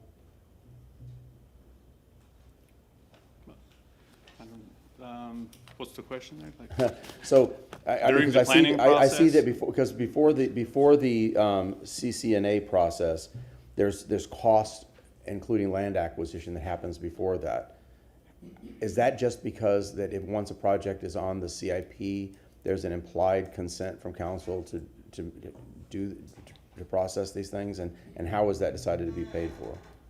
Mike Perry, Deputy CFO. The answer is that once council approves the 5-year CIP, then there's an assumption we're going to move forward with those projects. Okay, so we have to be more diligent about what makes it on the CIP. It's not just a plan. I guess my naive self first showing up on council was that was an aspirational. The CIP was an aspirational plan, not a decision point of approval for expenditures of funds, and also implied bonding. So I think that's probably what everybody has to realize, that once something shows on the CIP, the implications are that we're spending money, we may have implied bonding. Councilman Hurtak, you wanted to respond to me? Yes, that's why I wanted to talk about it during the budget Right. process. That's Yeah. why I've been hammering that for a Yeah, couple because I years think, now. because this is one of those things, again, this is, it's coming as an air traffic controller into council, it's one of those surprise moments. So again, because when I first said, it was a plan, the capital improvement plan, plan, not necessarily a commitment for expenditures. So I think that's one of the things that we all have to understand, that if something's lingering out there on the CIP, at any moment, money could be spent on it. Is that a correct statement? When you adopt the CIP, it's a 5-year plan. Year 1 is in the adopted budget. Years 2, 3, 4, and 5 are aspirational. Okay. Because these projects take a long time. Right. We got to make sure we finance it. Now, when we approve the CIP and we have a project X, X, Y, and Z, we identify the revenue sources for those projects. And, our number 1 priority is to use PAYGO. Right. Then the number 2 is to see if we can't get any grants. And then the third alternative is to use debt financing. And so for each year, obviously for the year 1, that is adopted within the budget, capital CIP expenditures must equal all their available revenues. That holds true for year 2 of the CIP, year 3 of the CIP, year 4 of the CIP, and year 5 of the CIP, so that it's balanced throughout the whole 5-year program of the CIP, and that includes the 4 years aspirational. But then all those that are accommodated in each fiscal year, we end up with those reimbursable resolutions to roll it into larger debt issuances? And again, Mr. Miller will be talking about the reimbursement resolution. If you can hold that question for Steve. Okay. I think that'll be better off. But the reimbursement resolution is a tool to allow us to start earlier and ahead of issuing the debt, and then we will save on the debt on interest costs. But those costs that we've allocated in that fiscal year could possibly get rolled into the debt. Only if you approve the project and it has a debt component in it. All right. It'll actually say, you're going to resurface Perry Drive. Mm-hmm. Your funding sources are local option gas taxes, CIT renewal, and debt. So I actually list within the CIP and on the CIP pages what the revenue sources we are using to fund that project. So it's just interesting because on the CIP, again, it's this theoretical, and we don't even know what we're looking at. It could be $1, it could be $10 million, because we don't know that until the end of the gross maximum price. So you've got this, it's kind of odd how council can make a fiscally prudent decision about a project that 5 years from now could be an astronomical price tag, i.e. some of the things that Councilman Carlson has hit on a few times. So I'm trying to intellectually kind of draw, how do we make those fiscal decisions without all the facts, including at least a rough estimate of what the gross maximum price is going to be? And Richard mentioned it earlier, that's where we have to sit with contract admin and the departments to try to arrive at a projected expenditure cost going all the way out. And, it very well may be that we have to do building A. Well, we're not going to start designing that till year 4 of the CIP. Mm-hmm. And so you won't see, unless we put it in the project description, what the construction cost is. So there is, again, if you do the CIP right, you should be planning out 4, 5, 6 years ahead. So there's an inherent risk of losing whatever we've invested in if we get to these critical decision points. Like the South Howard Flood Relief project that we're looking at. If all of the financing the cap stack doesn't work out and it fails, we've lost everything that we've invested in thus far. But there's no way to either shorten that from design concept to final gross maximum price. No, because it takes whatever it takes to design, and on these projects you want to spend the time, so that you not only got to do design, you got to do permitting, you got to do environmental services.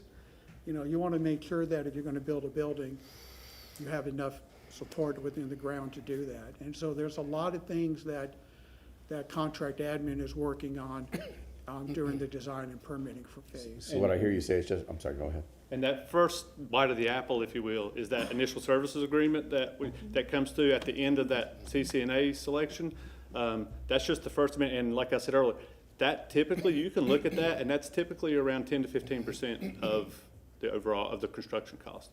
So if we bring a $1 million initial service agreement to you, it's probably going to come around $10 to $15 million. I mean, that's just kind of a rule of thumb that you can kind of look at. And also, when we first advertise that process, if we've done our, grocery planning the way we should have, we already have a good idea of what that cost should be. So when we come in at the CCNA time frame, do you disclose how much has been invested in that project up to that point?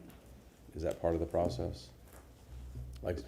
So the Howard Evidence Lab, I know we've invested money into that process for land acquisition and design and all that.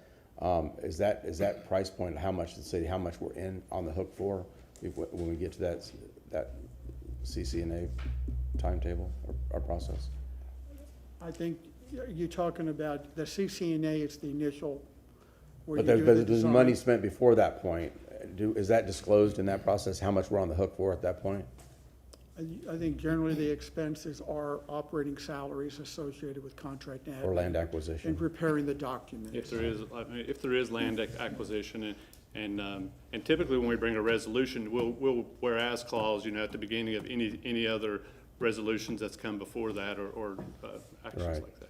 And again, if I may remind you, land acquisition is a contract. Council has to approve all the contracts. So Right. Okay. just like you did for the purchase of the Fleet Fire Supply and Logistics Center, we brought forth to you a contract 6 months ago for the acquisition of the property. I think it was between $4.5 to $5 million. Yeah, I think part of this is, like I say, I've been here for 3 years, so some things happened before, so I don't have that continuity of process. Councilwoman Hurtek, followed by Councilman Carlson. And I also want to say that generally the budget for, if we're going to talk about a specific project, the Howard Annex project, that budget is in the CIP. Mm-hmm. So what's being spent for the coming year because it's there, whether it be acquisition, whether it be planning. In theory, we know how much we've spent because it's in that. And then for each individual project, if it's in the second year, it will show what we spent the first year. If you go to that individual project page, am I correct in that? It will show what has been spent project to date as of the snapshot date that we took the picture for the CIP. Of course, Yes. of course, but you can still go onto the website. That's updated relatively regularly, is it not? No. No that- snapshot. On the CIP detail sheet in the Okay. online budget book, that is a one-time snapshot. Okay. But of So- course, But we can simply request that, because I know I've worked with Ms. Kopesky to get those updated. So that's something that is available to us. but we provide that to you, to council, in our monthly CIP report. Yes. Yes, that's what I meant, yeah. I mean, I'm sorry, I thought you were talking about the online budget book. No, I'm talking about, like, if I were to go to the CIP page, those are updated by month. So if I went to an individual project, I could see where it is, because we do get that update. Okay. The monthly Again, I want to update. clarify, we're not going to the budget book, but we're going to the No. CIP report. Yes. You can go to the individual project and see the financial status as of the month before. Yes, I'm sorry, that's what I meant, Yes. yes. And so those monthly reports that come to us are incredibly valuable. So I love looking through those. Yep. Councilman Carlson. Yeah, to Chair Clendenin's comments, the challenge with the CIP, we talked about this before, but I'll just be short. The problem is that when it's presented to us in the CIP, we're always told, oh, you have several other bites of the apple, and then you hear that those comments are still being used. And so if we actually have bites of the apple, then we need to have the guts to turn things down later in the process, and we should. The other thing is that we need, and these are just comments, not questions, sorry, but we need thorough alternatives analyses. On Hannah Avenue, there should have been, and this is before Mr. Motorbike's time, but there should have been a thorough analysis presented to the public on how much rent would have been. We had 30-year-old leases that were undervalued and people were spread out, but what if we had leased one building? Or what if we had done a design build with a developer? The airport did that, and they ended up buying their building back, and they made a lot of money because of the way they had the deal set up. Because the market went up and they had an option to buy it, and so they had money. The other thing would be to buy an existing building. During 2019, the building across the street, Tampa City Center, sold for less than we ended up paying for Hannah Avenue. We could have kept those employees in downtown, rented out the extra space, and made money on it. And so I think we have to do a thorough alternatives analysis. Same thing with toilet tap. Toilet tap has been killed 4 times in the last 10 years. The second time, council, when I was on council, we said there's not a thorough alternatives analysis. I proposed 4 options, and when the alternatives analysis came back, it was only the 4 options I had proposed, and the models were done to be biased toward a certain outcome, and we went through all of that and litigated that in the second, third, and fourth times that we killed it, but those alternative analysis weren't done fairly, and in the end, after we killed it 4 times, instead of the $2 to $6 billion that we came up with in the alternatives analysis, it's $50 million for the solution. And it's crazy that we didn't go through a thorough, we spent a lot of engineering time and others pushing one idea, and we should have done a thorough alternatives analysis. Same thing with Hannah Avenue. And then the other thing is that we have this open wallet in this administration. And staff have told me about this. You know, if the mayor says, just get it done, you know, how many people, imagine you're building a house, and you say, I've got 500,000, and the builder comes back and said, oh, sorry, I charge you $2 million. You would sue them, right? Because you wouldn't let them go way over budget. But why is it government can do that? Why is it that the city can do that? It's not just prices going up. It's that in the private sector, if prices go up, you have to value engineer. You have to figure out how to, other constraints to change the project so it doesn't cost so much. In the private sector with businesses, especially public companies, you would never have an open check where you say, oh, well, we're spending $650,000, but now we're spending $126 million, and force a public board to do that. The stock would drop like crazy if we did that. So we need to, and the same thing with South Howard, which is just escalating like crazy. And I know you all are trying to stay within that additional percentage, but we need to figure out how to control costs. The other thing is transparency and accuracy of the numbers we're getting. We were told just a couple weeks ago that we were getting grants from the state, federal government, on the South Howard project, and then an attorney sent us letters saying that the state and federal government had turned us down on those the grants. And so I don't know what the truth is, but how can we approve a project if we don't know where the money's coming from? On South Howard, we were told a year or so ago that Thea was giving $11 million. We contacted Thea, and it hadn't even gone to their board yet. It wasn't approved. And so we need to, the public and city council deserves to have accurate and transparent information. And that's coming from multiple departments and your clients, not from your department. The other thing, and this is really important, city council has to have the guts to terminate a project at GMP. And this hopefully is going to happen with the South Howard project, because it's all wrong, it's all designed wrong. We need to go back and redesign the project. That we need flood relief in that area, but not this overpriced project. It's being done with an open checkbook, and what we have to do is look at the $7 million or whatever spent and say, okay, that's sunk cost. We experimented with it, but there was no thorough alternatives analysis were done. I've been through all the details. There was no alternative analysis done. There was no bidding on the different alternatives. And so we're going to end up getting stuck with probably a $150 million project that's not even going to work when it's done. And that's indicative of a lot of projects going through this administration. And it's not the fault of staff. It's that the mayor's office is just saying, okay, spend whatever you want. Go ahead. We just want to check the box and say we did something. City council has an obligation to the public to spend money wisely and to have effective projects, not just projects where we can check a box. Thank you, Councilman Carlson. Okay. Hearing no other questions in that segment of the presentation, let's talk about municipal debt markets. Woo! My skin is filled with goosebumps in anticipation of this riveting conversation.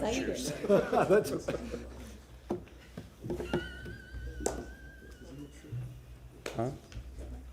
I don't understand it. But I wish I'd heard. He's trying to be funny, but he doesn't understand. I'm the only one that can be funny. Was it? Hello again, Council. Dennis Rehara, Chief Financial Officer. My sole purpose here is to introduce this esteemed gentleman, John Ford from Ford & Associates, to walk you through this presentation. Thank you. Hold on 1 second. Just for the public to understand that after this, these are just segments of the same presentation. Once the entire presentation is finished, the public will have an opportunity to speak about this presentation. Okay. I'm sorry. Start again, please, with your name. Thank you very much. My name is John Ford. I represent Ford & Associates. We are one of the city's municipal advisors.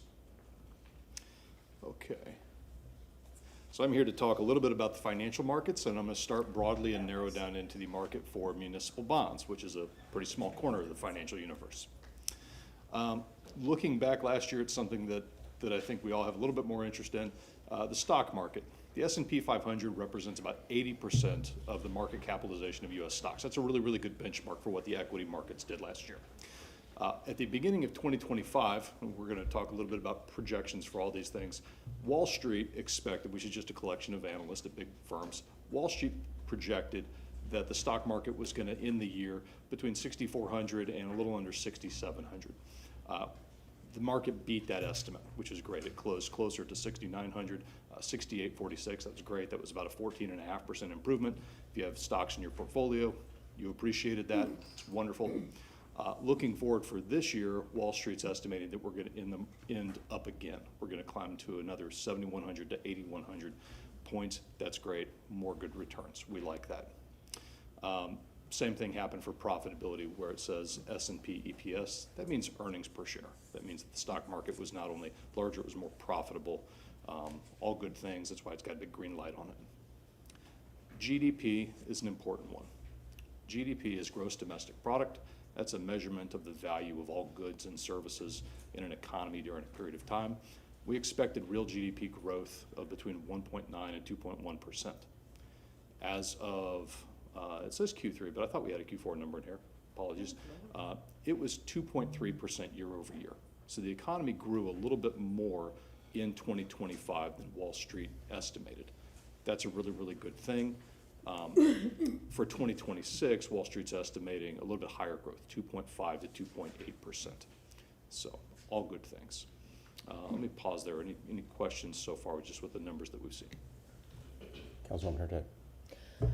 I understand that that's what we're seeing. I think the big confusion is that's literally not what people are seeing on the ground. Agreed. And that's the fear. Yes.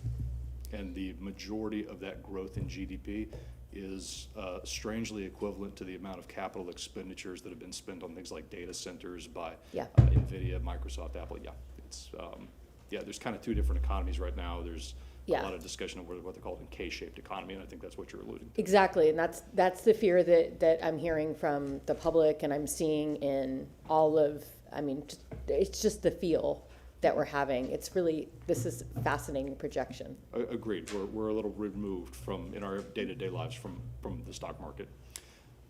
Inflation, which I think that we're all much more aware of now than maybe we were 5 years ago. Inflation was estimated for 2025 at 2.4%. It did come out a little higher than that. As of November, December, we were up 2.7% year over year, so a little bit more of a price increase than Wall Street was expecting. The projections for this year are a little bit lower, between 2 and 2.4%. The Federal Reserve, which we're going to talk about a little more, the U.S. Central Bank, has a mandate to try to maintain reasonable price stability, and they've defined that as an inflation rate of about 2%. So we're trying to get back down to the target rate of 2%. Unemployment, the 2025 projections from Wall Street was we were going to be a little over 4.2, 4.3%. We were higher than that as of November. We were at 4.6%. The other aspect of the Fed's mandate is, of course, to maintain solid labor markets, maximize employment. So we're working on bringing that down as well. And projections for this year that we're going to maintain a little bit higher than maybe desirable, 4.4, 4.5%. So those are the projections versus the realities and this year's projections. We're going to talk about interest rates a little bit. This chart shows a roughly 5-year look back, 4.5-year look back of the federal funds rate, which is an overnight rate established by the Federal Reserve, the 10-year Treasury rate, and the average 30-year mortgage rate. Three very different things, and they affect us all in different ways. The Fed's funds rate is how monetary policy is by and large established in the United States. Again, it's the overnight rate. Going all the way back to COVID, rates were on the floor. We had the lowest rates in recorded history following COVID and the aftermath of that extraordinary crisis, and that lasted into 2022. And at that point, inflation became a huge concern. I think we're all pretty aware of that. And we had 11 separate interest rate increases from the Fed over the course of a year and a half or so. And that got us all the way up to a federal funds rate of 5%. Since then, we've had a number of cuts. Those ended last year, late 2025. We had 3 cuts that brought us all the way back down to a 3.75 where we are today. Longer term rates are influenced by more market forces than just the Fed. So you'll see that the Treasury rate, the 10-year Treasury rate, which is the light blue line, tracks somewhat. There's a correlation between the Fed funds rate and that Treasury rate, but it fluctuates much more. It's much more volatile, and it has increased, decreased. The highest it got to was about 5% towards the end of 2023, and it's vacillated since then. Right now we're somewhere around 410, 420, something like that. The 30-year Treasury rate looks a lot like the 10-year Treasury rate. The 30-year mortgage rate, I should say. And mortgage rates, as we all remember, got really, really low during the COVID crisis, and then they've gotten pretty darn high since then. They capped out at about 8%, and they've come down now. I think we're at 6.1, something like that, for the average 30-year Treasury rate right now. Fed funds, and hang on one second. Yep, some dummy, me, left 2 pages in here, so I'm going to use the correct one. And going to talk a little bit more about the Fed funds rate. Again, the Federal Reserve has that 2-part mandate: maintain maximum employment and maintain price stability. Those 2 things can be in opposition from time to time. Recently, we've seen their messaging shift from a focus on controlling inflation to worrying about the labor market a little bit more. We've seen some softening in the labor market. At their December 2025 meeting, they did make the last of the 2025 interest rate cuts. They lowered that Fed funds rate by 25 basis points down to 3.75. But notably, we had 3 dissenting votes. 2 of the Fed governors voted for keeping rates stable and not cutting rates at all. And another Fed governor voted for making a larger cut and lowering it by a full 50 basis points down to 3.5. And then at the January meeting, they held rates stable, but we had 2 dissents this time. Both of those governors favored a 25 basis point reduction. So we are seeing some push and pull. Yes, ma'am. Could you just tell us the number of people that constitute that board? Because I'm not sure what 3 dissents Is that 3 out of 12? Thanks. Can anybody remember how many members versus how many voting members there are? Because I can't. I can't remember. We'll look it up real quick. I can't remember how many members versus voting members they have. Okay. Not everyone votes. 7? 7. Okay, so 3 is substantial. Okay, thank It you. is. Apologies for that. I should have had that No answer worries. ready. So, the Fed releases data, and the most recent is from December, where you sort of look at where all the different governors view interest rates as going over the course of this year, meaning the Fed funds rate. And that data indicates that they expect one more rate cut this year. Wall Street disagrees with that. Wall Street is actually anticipating, we can see this through various financial markets, 2 additional rate cuts throughout the year. They think that inflation is going to be more problematic, they think that softening labor markets are going to be more problematic, so they think that there will be pressure to lower rates more, generate more employment. That is an inflationary move, however, so there's a push-pull going on. Kevin Warsh is the gentleman who has been nominated by the president to succeed Jerome Powell as the chair of the Federal Reserve. So we have that coming up in May, presuming that Mr. Warsh is confirmed by the Senate. And then we have some uncertainty. Uncertainty is, of course, a risk. And again, we've talked about the fact that inflation and employment may react differently to some of these decisions. So those things are going on in the market right now.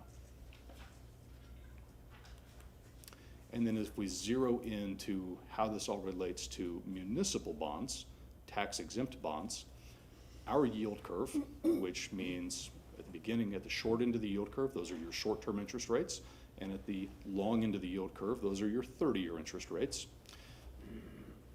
We've seen a twisting of this curve over the past year. We've seen short-term rates drop substantially. That more or less reflects the actions of the Federal Reserve. And we've seen long-term rates rise somewhat, though not nearly as much as the drop on the short end. So the curve is steeper today than it was a year ago. On the right-hand side, this chart shows us the blue line is the actual yield on a theoretical 20-year municipal bond, AAA rated, like Tampa's water and wastewater bonds. And you can see that they vacillated somewhat through the year. We've ended down in probably the 375 range. During the year, we got up fairly high, however, when the Liberation Day tariffs were announced last year, the financial markets did experience a period of volatility, and that volatility is indicated by the red line there. Volatility has dropped substantially since then, but similar activity to what we saw in the equity markets. I think I'll pause there. I think that is the last of my section. If there's any questions. Any questions? Okay. Thank you so much. Oh, I did have one more. Oh, okay. I bored you enough already, but I will continue. This is again the 20-year municipal bond yield. This goes all the way back to 2016. And the red lines on this chart depict the dates on which the city priced bond issues over those years. So you can see that we were not unaffected by the volatility that affected the broader market, just like every other municipality that enters the capital markets from time to time. Okay, thank you so much. Thank you. I appreciate that.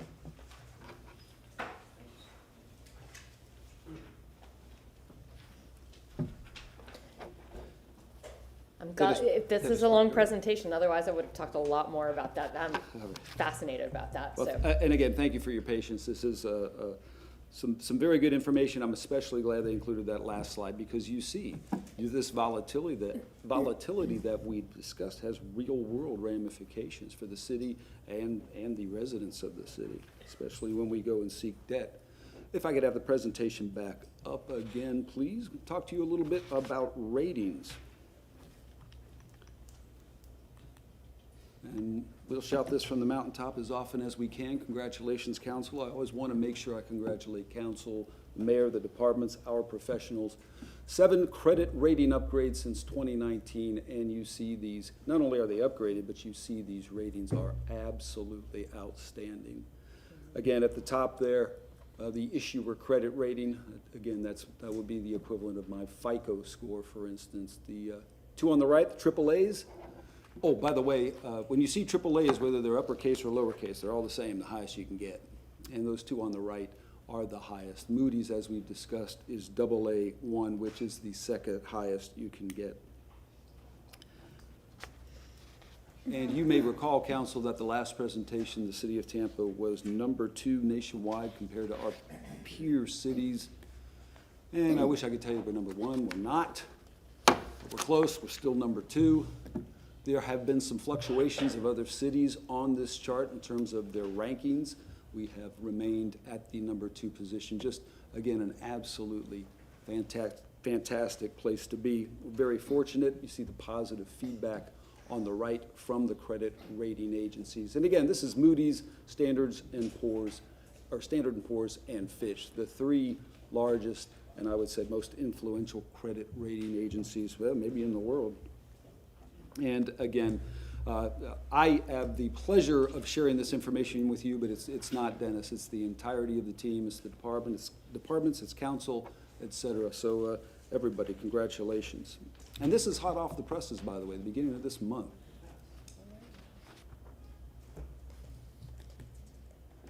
A debt per capita slide in here just to give you a little bit of a litmus test on where we rank compared to those peer cities. Below average, happy to say that.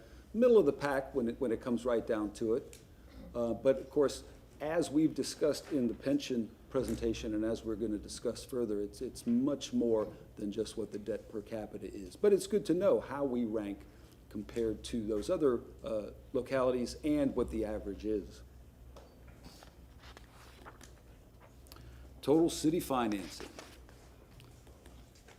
And here are the financing categories. We've shared this with council before. It's always good to refresh, I think, and continue to educate the public. You've got your governmental debt, 3 subsets of that. That's the non-ad valorem, and you see those subsets. That's general fund. Typically, we're talking about general fund revenues. But you also get utility services taxes and the forthcoming CIT renewal. The community investment taxes, that's not the renewal. Those are the ones going on right now, and the storm water assessment. So that's your governmental debt. Separate and apart from, you see here, the enterprise debt. Those agencies that are run like a business, water and sewer and solid waste, or here we call wastewater. And your total outstanding principal, just under 1.7 billion total, and you see the subsets right there, non-ad valorem, 516, a little over 516 million. Oh, one note before I forget, in the upper left corner, you'll see the overwhelming majority of these slides say, as of September 30th, 2025. Again, we want a nice, consistent audit trail in terms of our financial statements. So this is best practice. This is what we do. There will be some exceptions in here, just again for further education and context. But I did want to make sure I say that. And you can see the CIT, a little over 19 million, stormwater, a little over 139 million, and the enterprise at now over $1 billion in principal.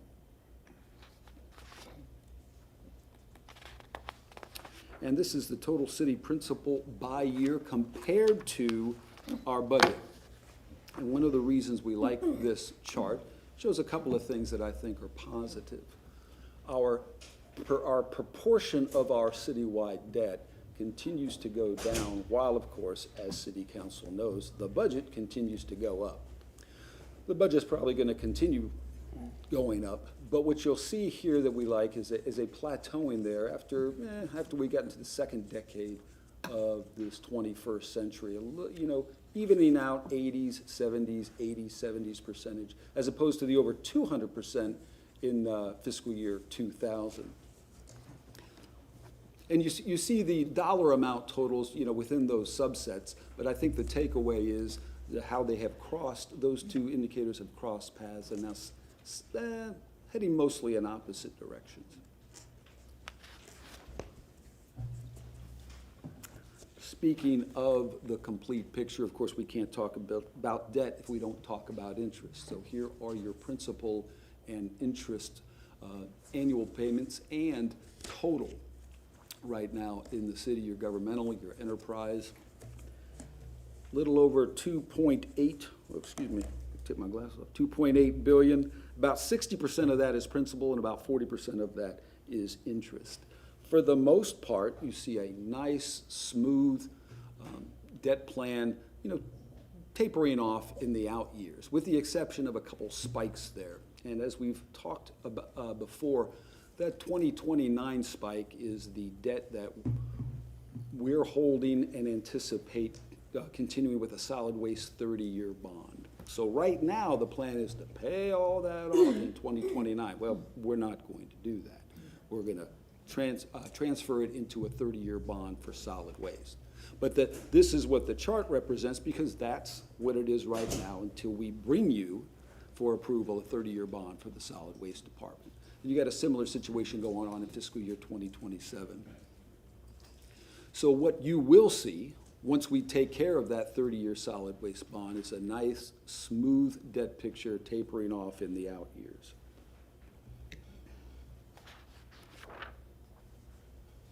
Oops. And there is a lot going on here, but council has requested this in the past. I find it very useful. I think we find it very useful. This is the entirety, the total city principal and interest, both current and potential. A little over 5.3, actually a little under $5.4 billion. And you see it broken down into just about every category you can imagine: governmental, enterprise, water, wastewater, enterprise, solid waste, interest, both what we've got now and what we've got then. For the most part, again, a nice, smooth plan. Now, this is looking out, to 2060. So, similarly to our pension discussion and similarly to the predictions of Wall Street that Mr. Ford just shared with you, things will change. But all we can do is come up with the best plan at the time with the best information that we have. And don't worry, we're gonna break this down into its individual components. We want to start high and work our way down. I'm just going to say in 2060, Charlie and I will be here to hold you accountable for those numbers. I look forward to it, sir. So let's pause there for Councilwoman Hertz. Yes, I'm sorry if you've got questions. Oh, Happy no to worries. pause. We trying to wait until a natural break. Yeah. If you could go back to the slide just before that. So what you're saying, this is projected. So this is taking that 27 and 29 and filtering it through for 30 years. Not yet. No, so it's not. No, So no, right now, this is showing the debt that we do have. Exactly. Okay, I appreciate it. That was what And I'm sorry if I wasn't clear on that, because it is a bit of an aberration, right? I wanted Yeah. to make sure. So thank you for. But the problem clarifying. is then taking that 27 and 29 debt and adding it, it will make the debt considerably higher. Well, when you spread it out over 30 years, you just won't get that huge spike, but it will Yes. make it higher. You're Yes, absolutely right. and that's what the very next slide shows. Yes. Okay, Yes. thank you. Just wanted to clarify. No, thank you, and I appreciate you making me clarify that. CFO, I had read somewhere Yes, that a nonprofit organization had rated city debts, like the top 100 or 75 or 50, whatever it was cities, and that we came in at the 4th lowest of all these metropolitan cities. Are you aware of that figure? Is that? I am not. Okay. Yeah, somewhere I read somewhere in some news reporter. 4th lowest? Yeah, lowest, like one of the lowest debts for like top metropolitan cities. I would be very surprised. Yeah. Okay. But I'm not aware of that. Okay.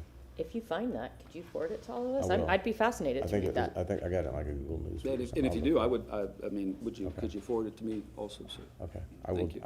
I've got a bagel on order. When I take the break to eat that bagel, I'll go look for it. Oh, okay, Very thank good. you. Okay, no other questions? We can continue. All right. So that's the entirety of the picture at this time. And then I want to take this opportunity to segue into the CIT renewal. That was also a council motion, and there's the motion right there. Again, the emphasis is on not only the CIT renewal coming up at the end of this year, but also how it could be used to mitigate that picture. Little refresh here. This is right off the website, the community investment tax, and I should have defined that earlier. $783 million in yellow in the lower right. That is what is anticipated to be received by the city. Or I should say, that is what was anticipated to be by the city when this plan was put together a few years ago. I also want to state, I mean, that's a big number. It's probably going to get bigger, but I want to reemphasize, we're not getting that all at once. All right, we're not doing a debt issuance for $783 million, for example. It's spread over 15 years. It doesn't start until already into next fiscal year, and we haven't even started collecting it yet. So this is all, again, conjecture, but educated conjecture based on what we know at this time. What you'll see here are the allocations by category, along with updated projections of what those revenues will be over the next 5 years. I guess 6 years. Fiscal year 27, I'm sorry, you have a question, sir? No, we'll wait for a pause. So fiscal year 27 through fiscal year 31. And all told, anticipated to bring in about $250 million. And you see that footnote at the bottom assumes an annual 3% growth in CIT revenues. Now, you may have read in the media recently, there's been a lot of discussion about what will that annual percentage growth be. And if it's more than 3%, well, it'll be more than you see here, and it will be more than was part of the plan when this renewal was enacted. You see at the bottom, it goes through 2042. So that's the X factor right now, is just what will this bring in from a growth perspective over the next 15 years. You may have also read that in hindsight, it looks like the current CIT at about a 4+% growth rate. So this 3% I would submit, and by design, is very conservative. There may be more. One of the other things I'd like to point out is, in contrast to the CIP we have now from fiscal year 26 to fiscal year 30, we've taken this out 5 years. We want to get a little more accurate in terms of what we can expect, and we also want to bring further into play that final year in this 5-year period, the fiscal year 2031. You'll see it's all falling to fund balance there. There's no allocations at this time because we don't have a CIP yet that corresponds to this. But I do want to give council and the public an idea of just what kind of funding we're talking about annually over the next 15 years. So, and I think the crux of that discussion is whether the project categories are reprioritized in the next CIP, whether we collect more funding than we anticipate, or whether we take advantage of the unallocated fiscal year 2031 and beyond, those are the opportunities to mitigate the potential debt service. I'm not prepared to discuss it, but you'll have read about it in the media. This funding source has also been discussed regarding the professional baseball. So there are a lot of factors in play when we discuss how we're going to allocate and how we're going to eventually spend this funding. My takeaway, it's significant. It could be more. It could be more. If you have seen the annual, and I don't think we put it in here, we did not. If you have seen the annual collections of the existing CIT, it looks just like those other investment charts did. It's an EKG. Great years, awful years. Great years, awful years. But looking back, about a 4% annual growth rate. Can we look forward to that? I don't know. Maybe. But it's significant funding. So in my mind, council, this is a jumping off point for discussion, future discussion about what this funding will be used for and will it be used to mitigate debt. Councilman Miranda, followed by Mount I agree with the last sentence you said of what it should be used for. There's a lot of things. First of all, how many years do we have a CIT left? The current CIT ends this year, and this one starts up for 15 years at the end of this year. So it'll be 15 plus 1, 16 years? 16 years when you combine both of them. Combined. Yes, I'm sorry. So when I'm looking at and I'm just taking an assumption of the public facilities, which I really don't know what it means, but I do know what it means now after it passed, that it was not just public facilities, it was public facility for someone else. So I'm looking at that, that's about, if I go back one more, there's like $48 million there. Where are we at? Which slide, sir? This one? The next one, page, I'll find it for you right here. Is it 31? See, I think Oh, it is the 31. next one. 31. Oh, there you Under go. public I apologize. facilities, 31, yes. You have 27, 7.2 million, 9.1 million, 9.3 million, 9.5, 3 times 9, 27, and 8, I'm gonna say. So you have close to 40 million, or more than $40 million going to whatever public facilities are. Public facility, no one can walk in without a ticket. You can go to the public park, you can go to a rec center, you can go to something that any government agency owns, and that's public facility. But in this case, public facilities, in my mind anyway, and correct me if I'm wrong, is not either one of those. Am I correct or not? I believe you are correct, but let me define that first, and that's why I turned back to this slide. You can see under public facilities, Raymond James Stadium and Amalie Arena.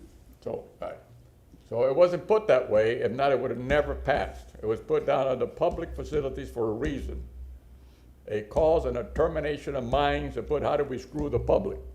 And this is exactly what they did. But that's yesterday's news.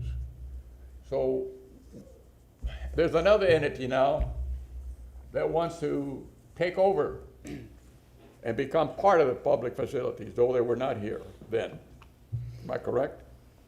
I'm sorry, could you repeat the question? Sometimes I can't repeat myself because I don't know what I said earlier. But because there's so many things in the CIT that people want, that it was needed for the public at the time it was passed, it was not intended to be what it want now. In other words, somebody comes in, pays something for they afford or not afford, and yet they want us, the taxpayers of the city of Tampa and Hillsborough County, to get rated by the CIT and get that to ensure that they can succeed in whatever the hell they want to do. First of all, they say somebody in much higher government than us said, oh, that building's got to come down because it's 50 years old.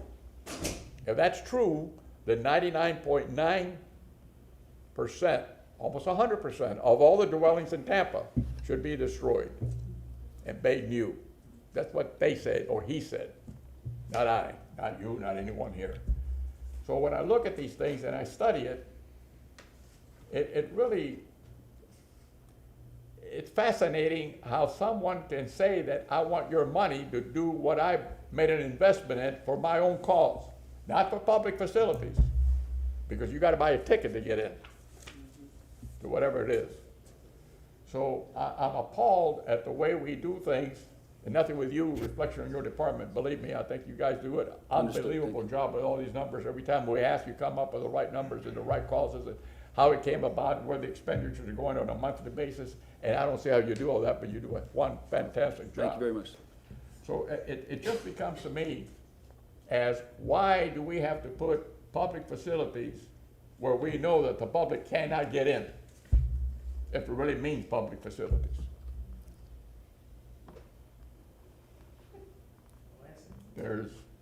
Everybody went mute. Well, I do believe that question had been asked and answered. Like you said, that was yesterday's news. I wasn't talking to you, Mr. Chairman. I was talking to the public. But I'm trying to wrap you back into the discussion today. Well, I'm like a storm that rolls up and then rolls out, and I've done my damage and leave. That's what's happening. We are raiding our own money and giving it away. And I'll stop right there for now. Thank you. Thank you. Councilman Maniscalco. Thank you very much. Mr. O'Hara, do you know what the percentage is of CIT income that is paid by outside sources, meaning folks that drive in to go to work or tourists that come and spend their money? I don't know if it was 40% or it was, I forgot what the number was, but it's a significant chunk. I knew it at one time, I don't know, but we can circle back to you on that. You know, I'll tell you why I like the CIT and why I don't like bonding. In the previous slide, right before this, looking at the amount of interest that we're going to be paying from now till fiscal year 2060 is in the billions of dollars. You know, money that we're giving away to the banks. Last night I spent some time with some friends, and I kept hearing the word dividend. You know, wait till your dividend check hits and spend your dividend or reinvest your dividend.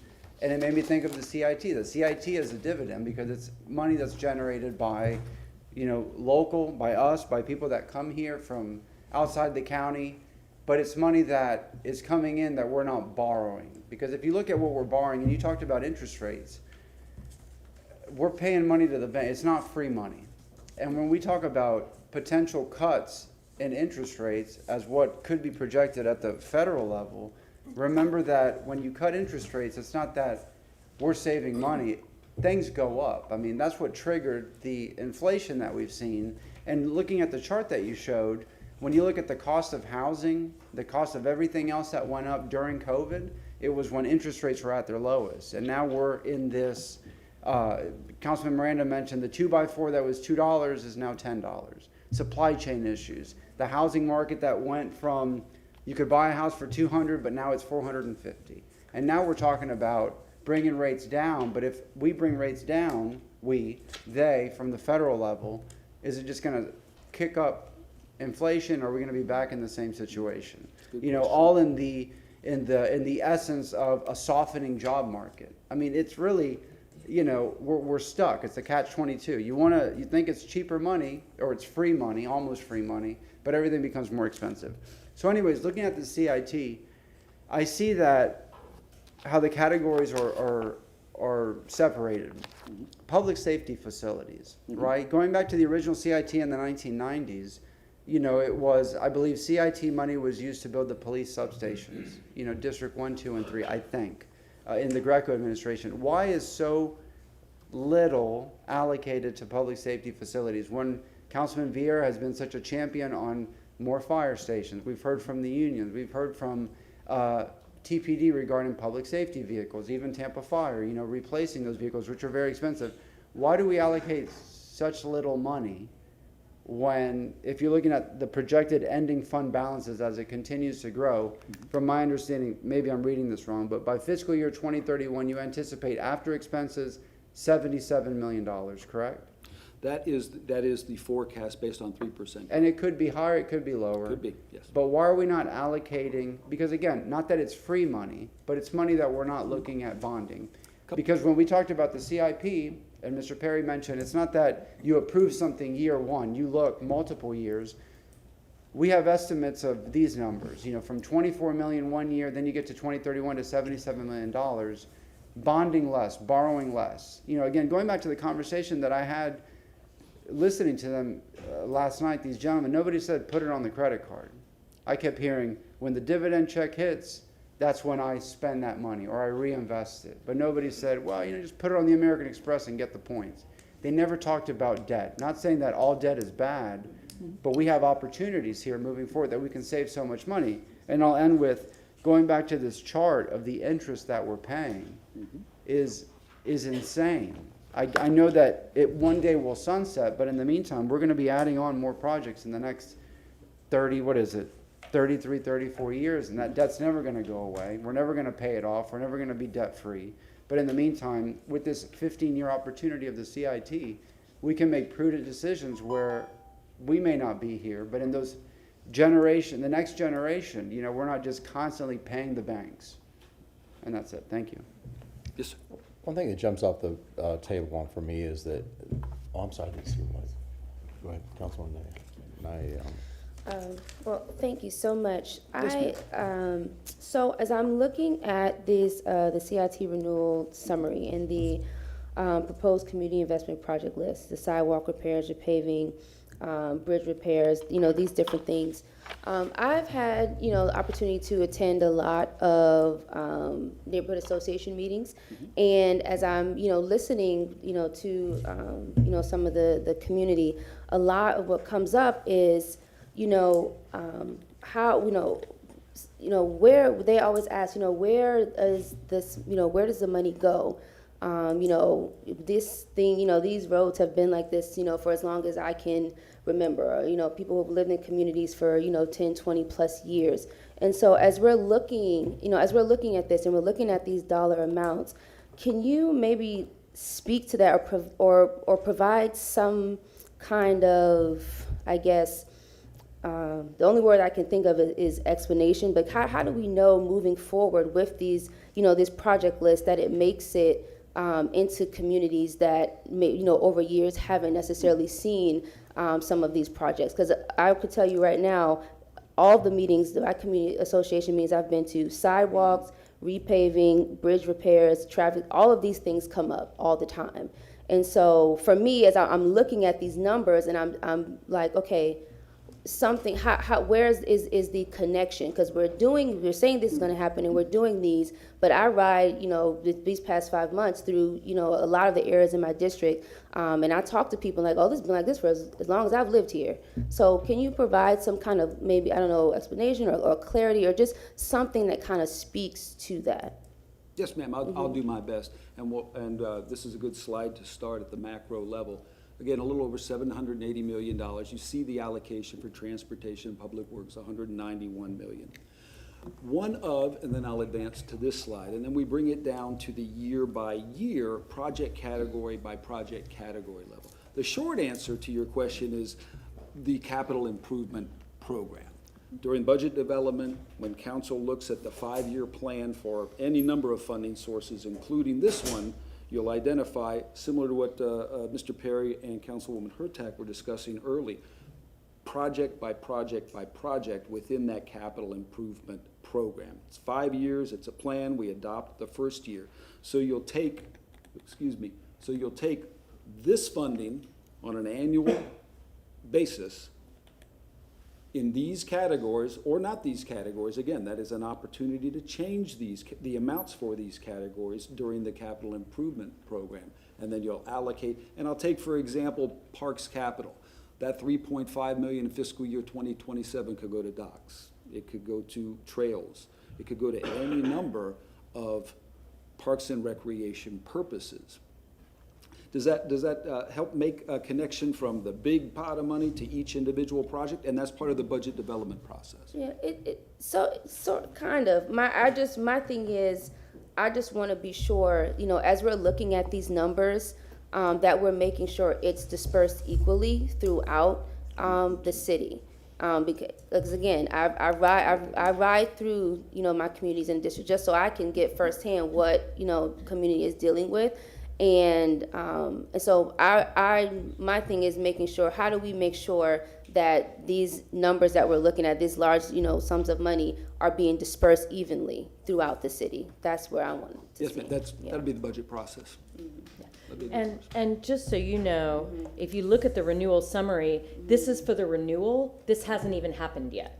So the past CIT is what you're looking at. And unfortunately, if I'm correct, a lot of that money was bonded immediately. So we didn't get a lot of, we weren't able to use that year by year. The state has since changed the process with which we can use CIT money.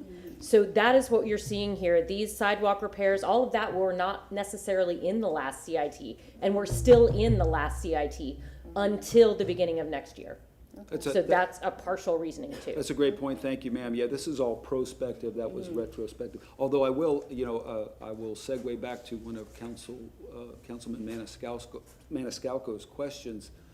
This is also, you see it weighted each year. For instance, public safety vehicles. You can see the priority when for this particular capital improvement program was public safety vehicles at a little over 12.5, and then escalating each year. And in the past, the community investment tax was also utilized for that, to take some of the burden off of the general fund. So priorities change, and detailed decisions change every single year during the budget process. But thank you, that's good clarification, thank you. Thank you. Okay, Mr. Miranda, did you have No, your light I'm on? sorry. Okay, Councilman Carlson. Thank you. I just want to reiterate some of what my colleague, Councilmember Maniscalco said a little while ago. All of these, all or most of these are real high priorities. We hear about these every day, and we need to focus on these in the regular budget too. But we need to remember public safety vehicles and public safety facilities are lumped in together. We've seen firsthand that fire has been underfunded for years, and when fire trucks or fire facilities are supposed to be, fire vehicles are supposed to be 4 or 5 years old, and they're 20 years old, And if there aren't enough of them, then we can't provide the level of service. And it sounds like from what Chief Tripp is saying, we're getting by right now, but soon we're going to face situations where either vehicles won't arrive on time because we don't have enough of them, or a 20-year-old vehicle breaks down while they're on their way to save somebody with a heart attack. So we have to set that as a priority. The other thing is, and I don't know if we need to do this by ordinance or whatever, but we need to make sure that CIT money is not used on any vanity projects. I know the existing CIT, there's been some proposals to use them on vanity projects, but this is not about putting something in somebody's exit video. It has to be on the basic infrastructure that this city needs. Thank you. Okay. I believe we're ready for the next segment. All right. Thank you, Council. And if I could have, there we are. All right, and now I believe, Steve has to leave. Can we go to the reimbursement? oh, you want to skip? Oh, yeah. Council, would you mind advancing to the reimbursement resolution section? Our bond counsel has to leave, and then we can come back to this particular. Sure. Thank you. Is that the next section, or? I believe it is. I'm gonna try to- Non-ad There valorem it debt is. program? Yes, reimbursement resolution. I think it's a couple more down. Yeah, page numbers would have been helpful. Oh, you know, it would, I apologize. Yes, in retrospect, it would. Yeah, I suppose. Yes, that's it. Very little bit, but yes. And this is Mr. Steve Miller, our bond counsel. Ah, yes, it's the next section. It's about 6 pages down. Stuff out of your way there. Good morning, Steve Miller with Neighbors Giblin Nickerson, bond counsel to the city, and thank you for that. I have a flight to catch in not too long, so I wanted to go ahead and get through this. Dennis asked me to speak a little bit on the reimbursement resolutions. I think the majority of you have seen them before and considered them before, but just wanted to do, again, a general overview about what they are, why we do them, and what they are not as well. These rules, these reimbursement rules are tax rules, okay, that the IRS administers. They were put in place in the early 90s because the IRS perceived that there were some local governments that were kind of abusing the tax-exempt marketplace by doing projects on a pay-as-you-go basis. That was kind of the plan. They did the projects, and then years later, they would, to plug a budget gap or just decide that they needed cash, they would look back and say, hey, you know, that project we did 4 years ago that we paid for, we could have bonded for that. So they would go out and issue bonds and then plug the budget gap or put it back into their funds. So the IRS came up with the rules in the early 90s that said, look, we understand that during your capital program process, it takes a while, as we learned earlier today, and that we may change our minds along the way about how we're going to fund something. We don't know up front when a project comes along, are we going to do it with cash, or are we going to do it with debt? And so they put in some rules that said, okay, we get that, but if you want to preserve your right to do debt when you don't know what you're going to do up front, and that you may use some of your own monies to fund the project initially, we want you to adopt what's called an official intent. And in Florida, they've kind of evolved into these short reimbursement resolutions. And what they're intended to do is most importantly, is to preserve your ability to issue tax-exempt debt for a project in the future if you are going to possibly use. Yes? Do you have the presentation in front of you, Council? Oh, can we have the presentation? There you are. Sorry about that. No Okay. worries. So it allows you, most importantly, the flexibility that when a project commences, you may know upfront that you want to issue tax-exempt debt. You may know that you want to do it pay-as-you-go, but you may not know. And so the issue is adopting these is a very good tool to just give you the flexibility down the road to possibly issue tax-exempt debt. One thing I want to make clear is it doesn't commit you to issue the debt, okay? It simply is preserving that right, okay? And the benefits that are listed up here I think I covered the first two bullets, is that it allows you to take advantage of tax-exempt debt. It preserves your options to decide how to do it down the road. An important item, the third bullet that folks don't talk about too much is, you know, as we just saw how long the process can be, if you issue debt on day one, the interest clock starts accruing. You're starting to be liable for interest. So if you do have funds on hand that you can use your own initially and then get to a critical mass stage where you issue debt reimburse yourself and move forward. So it does save on interest there, it can. There are also tax rules, additional tax rules in the code that have requirements about how quickly you spend tax-exempt bond proceeds and how quickly you expect to spend tax-exempt bond proceeds. And sometimes when you have a project that's going to take a very, very, very long time, it's almost impossible to comply with those rules. So some people can use this as a way to use your own money and then issue the debt when you're actually ready to really start spending it on a quicker pace.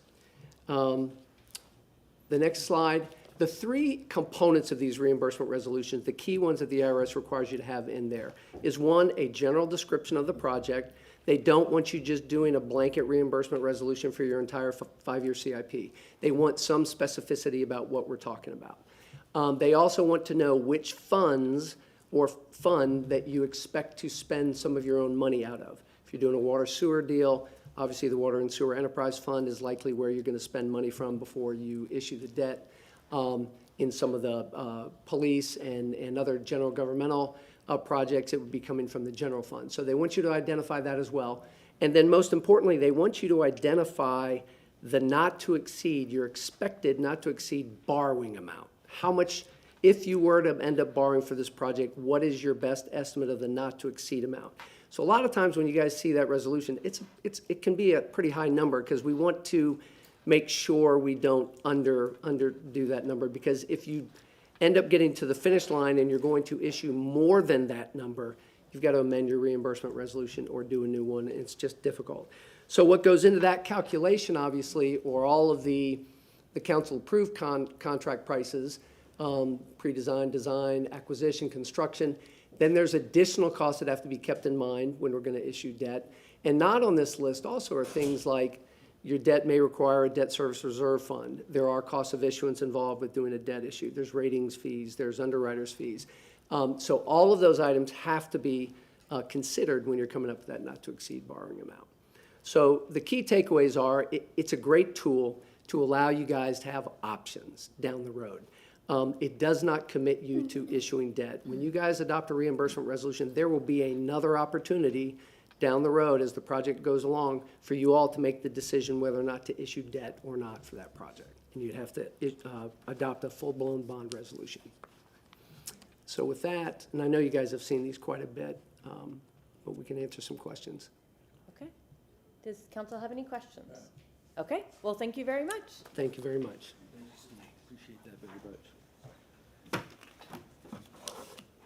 Thank you, sir. And if I could have the presentation back.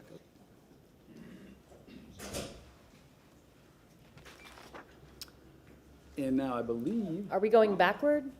no. Remember, we skipped a We are section. going backward. I apologize. I apologize. Thank you for keeping. There you go. There we are. Non-ad valorem Yeah, financing. I saw ad valorem, and I thought we were at the right spot. This is Ms. Molly Clark from Prague. She's going to talk about the non-ad valorem. Before you step away, Mr. CFO, I got that, I ate my bagel and did my research. Oh. From The Capitalist, Tampa's financial condition is 4th best nationally. A report on the financial condition of the U.S. cities found that Tampa was the 4th best nationally with a surplus of $3,400 per taxpayer. And they said it ranked among 75 cities. And the interesting thing, it was only 2 cities in Florida, Orlando and Tampa, that ranked that way. And then they referred to the dismal condition of Jacksonville, which they owe $9,800 per taxpayer for their debt. And that, by the way, it includes debt and pensions. And I apologize. I had interpreted it to be the 4th worst. No, no. You said 4th lowest. No, I 4th thought the best. lowest Yeah, ranking. 4th No, best. thank you very much. I am less shocked. Yeah. I was wondering, man, what are you holding back on us? Yeah, thank you. Yeah, it was just interesting. It had come across in my Google alerts, and so there we go. Thank you very much. Thank you. All right, good. Okay. Another congratulations. Thank you. Good morning. I'm Molly Clark with Public Resources Advisory Group, the city's other financial advisor. So happy to be here, and let's get started. In this section, we'll discuss the city's existing outstanding debt that's secured by non-ad valorem revenues. And this is the pie chart you saw earlier. Again, we're highlighting in the next several slides the outstanding non-ad valorem revenue bonds. There's a total of approximately $517 million in bonds outstanding. And the non-ad valorem revenues are made up of several different revenue sources. Your non-ad valorem revenue debt is made up of several different individual bond issues that were issued at different points in time and mature at different points in time going forward. So this slide presents our annual debt service starting from fiscal year 2026 going through fiscal 2051 on your non-ad valorem revenue bonds. These bond issues, as you can see, debt service is what we refer to as front-end loaded, meaning that in the next 4 years, you'll see that we've got substantially higher annual debt service payments than will be due starting in year fiscal 30 through 2051. Again, Dennis and Mike both touched on this earlier. That spike we see in 2029 is the result of the principle on the solid waste. The refurbishment of the McKay Bay solid waste facility was financed with a non-ad valorem revenue pledge. That's a short-term instrument that we anticipate refinancing in 2027, 2028. So that large payment in 2029 will not actually come to be made. It will be refinanced before we reach that point in time. And then, as we discussed earlier as well, that portion of the debt will be smoothed out and extended over the forthcoming 30-year period. Moving to the next slide, again, non-ad valorem revenues, it's a large basket of several different revenue sources. We have local option gas tax, we have CRA revenues, TDT. All of these different revenues make up the non-ad valorem revenue basket, and different revenues may be pledged in aggregate, or you have certain outstanding bond issues that are secured individually by one of the pledged non-ad valorem revenue sources. For example, your convention center debt is backed by revenues generated by the convention center. You have sales tax revenue bonds that are backed only by the CIT sales tax revenues, not the entire basket of non-ad valorem revenues. So we see, again, fiscal years 26, 27, 28, and 29, your debt service payments are substantially higher in those years than they will be 2030 and going forward. I'll point out on this slide also, just for purposes of the width of the slide, this only shows through 2036. However, debt service does, at this point in time, stay level at approximately $15.9 million per year, all the way through 2051. We just couldn't fit it all on one slide because of the width of the slide. This is the schedule of outstanding principal, again, from 2020, in this case 2025 was included, all the way through 2051. So this shows how your principal is paid down over time from this point in time. If no new debt were to be issued between now and 2051, you'd pay it all down, and in 2051 would relinquish that final payment and be debt-free going forward. We certainly don't expect that to be the case. The city is most likely going to issue new debt. Debt is often needed, and it's appropriate to use as a financing mechanism to operate the city. But this just shows the amortization of your principal overall in the non-ad valorem revenue bond program. And that may be the last of the slides here. If anyone has questions, I'm happy to take them. That's just an overview of the currently outstanding non-ad valorem revenue bonds. Councilman Miranda?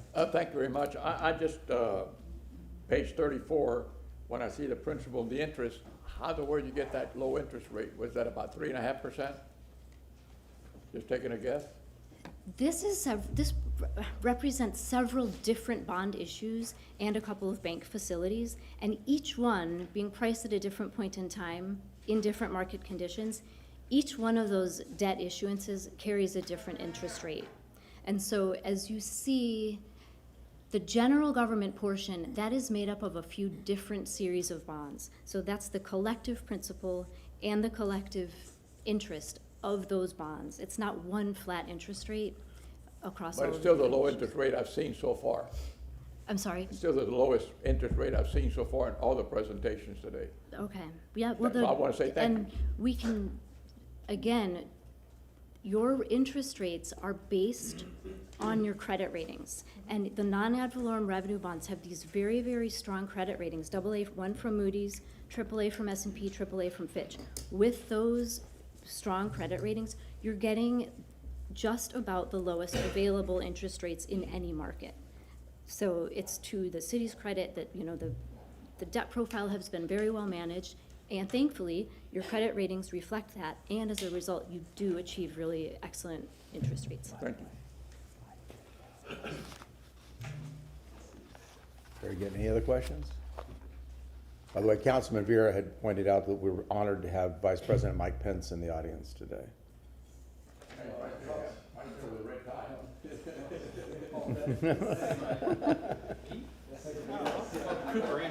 Bet you never get that. Thank you.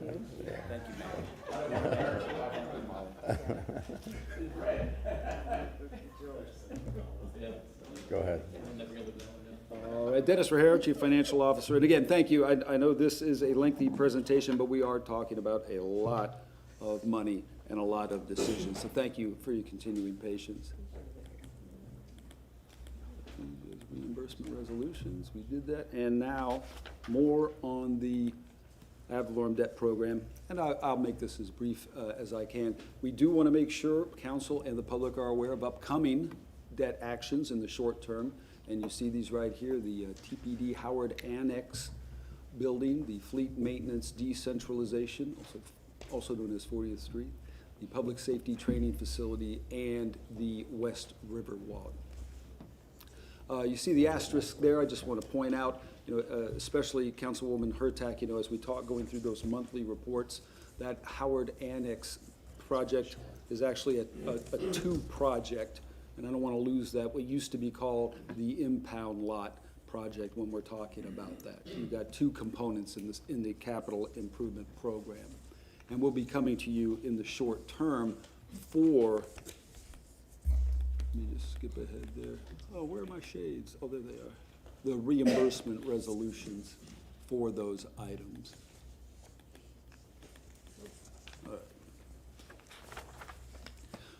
Further to what we envision the financing plan to be at this time, you see the line of credit in the first column there and the potential debt issuances 2, 3, 4, and 5, somewhat in the out years, as long as fiscal year 2033, for example. And again, to the right there, you see about $250 million in anticipated financing at this time, although I will note in the lower left, a little icing on the cake there, we did get a significant grant for Fire Station 24 from the feds, and about $250,000 for the Riverwalk. So we'll certainly take it, and it will reduce what we think the debt is going to be. We break these categories down into more detail and to the individual project levels. For instance, you see Fire Station 24, line of credit in the current year, maintenance supply. I won't read through every single item. And we've arrived at these timeframes based on, as I believe Mr. Perry stated earlier, discussion with the stakeholders as to when will we realistically need this money. Again, as you heard our bond counsel say, what we'd like to do, ideally, we don't want to borrow money and spend interest on it before we start using that money.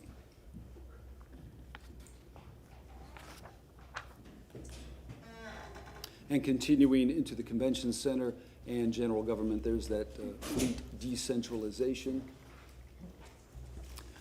I don't know if you can see it on I've got two monitors here. One shows the shading, one does not.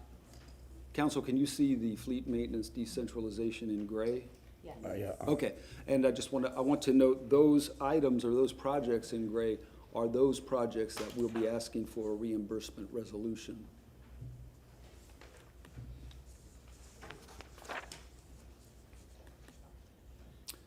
And then moving into Parks and Recreation and Mobility, quite a few projects in the mobility portfolio.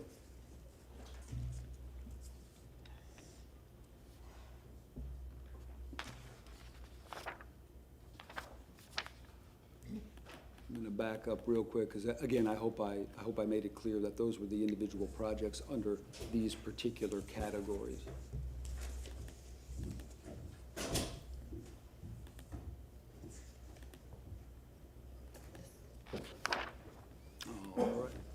And then here is, I'm sorry, you have a Can we question? do a break there since this kind of splits off from Councilwoman Hurtak? So I think if you go back to the page 41 on this, where you talk about the capital improvement projects, I understand that you show it over the next several slides, but I think what would have been very helpful is to have the total amounts for each of these projects here, because that's what's missing. Understood. So could you just tell us here, how much is the TPD Howard Avenue Annex?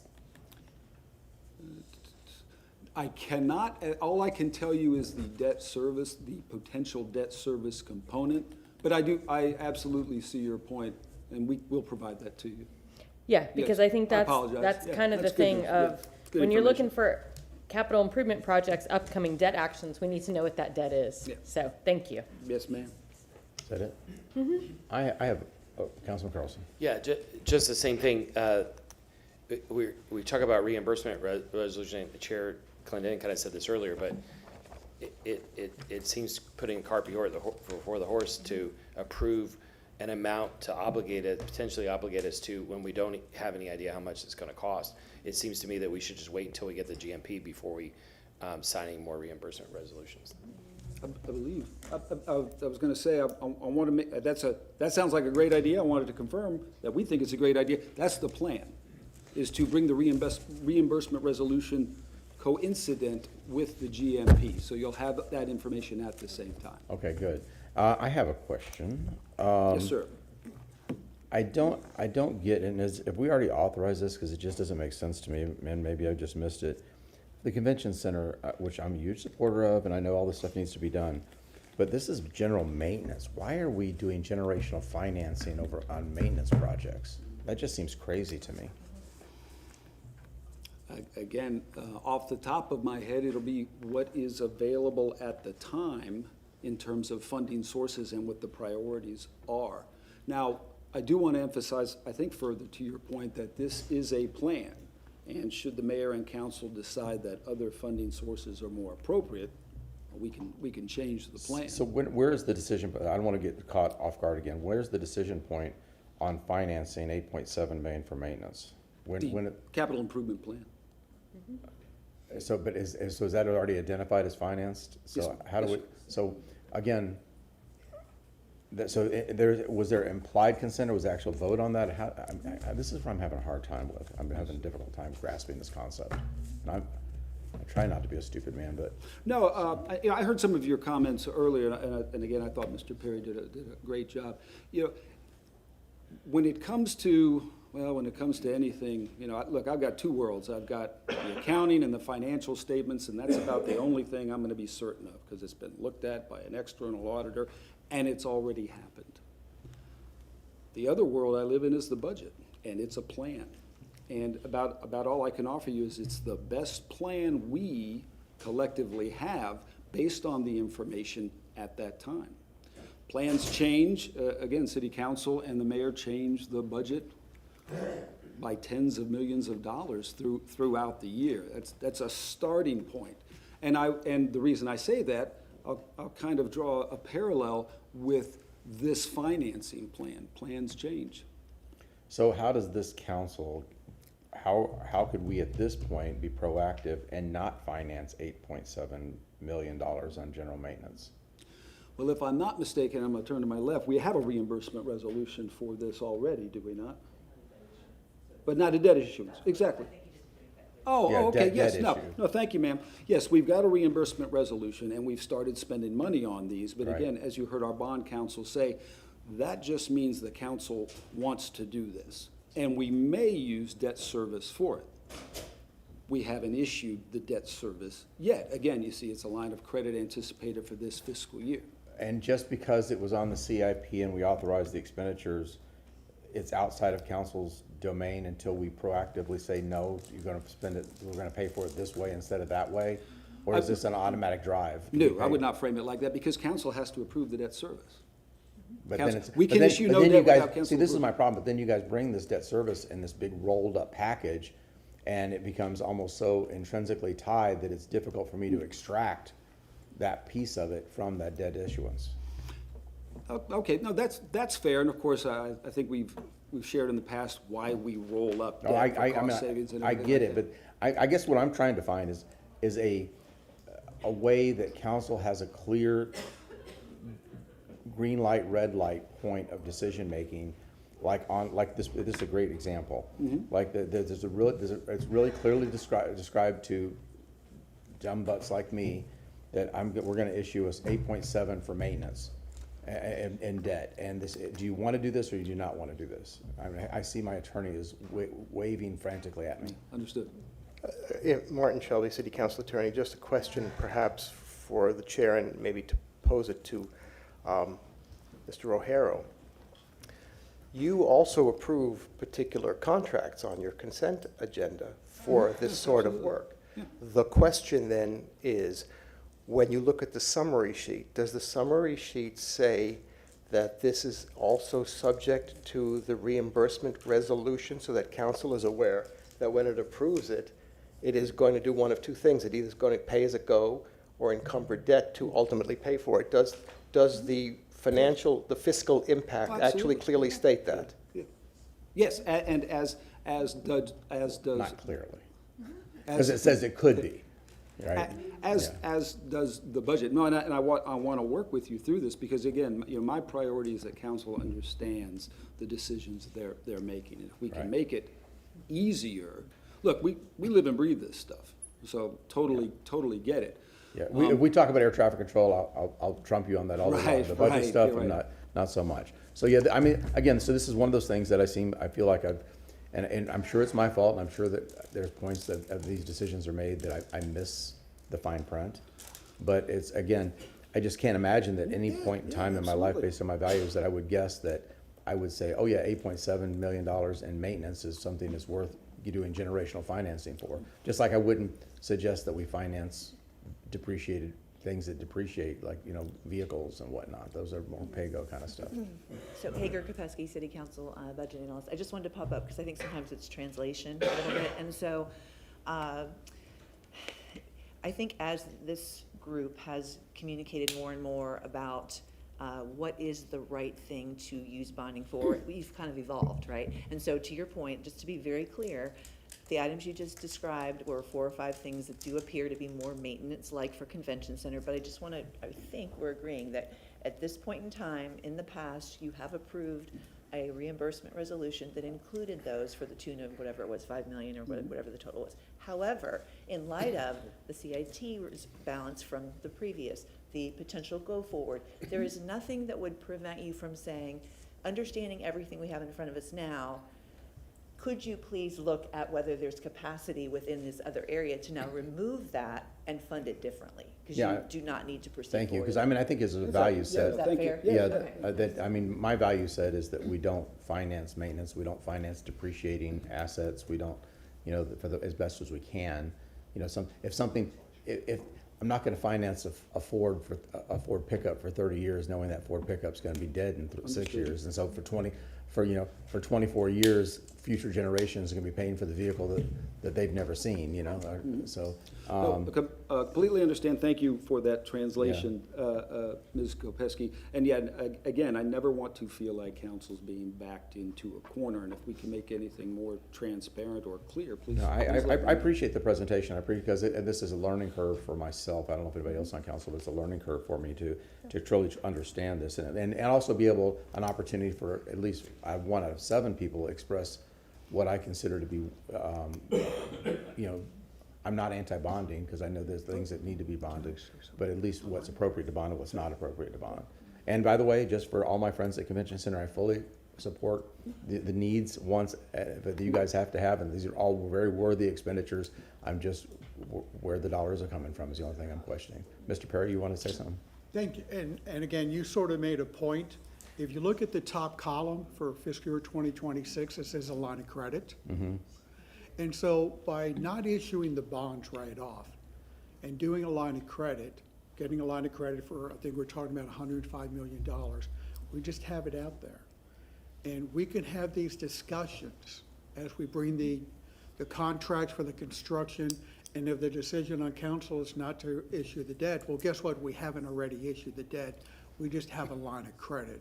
So that's one of the reasons I put a line of credit, coming up later this fiscal year. So we had that flexibility moving forward. I support that. I think it's Great point. it's great Thank you. fiscal management. I saw Councilman Carlson first and then Councilwoman Hurtak. Yeah, I agree with Chair Clendenin. First of all, I support the convention center as an idea of supporting economic development in our area. But I think we have to look at this as an enterprise. And we had an update a few months ago. As I recall, it seemed kind of rushed and defensive, as if we were trying to shut down the convention center or something. And what we need to do is look at it as an enterprise to figure out what else we could do to make it more successful. Ultimately, that is up to the administration, but if we're increasing debt, you know, we're kind of maxing credit cards out on the city. If we're gonna add more debt, we need to look at what else could we have replaced, since that should be an enterprise that should potentially be generating revenue. I know there's economic impact numbers. I went to graduate school to shoot holes in economic impact numbers. I don't believe in them.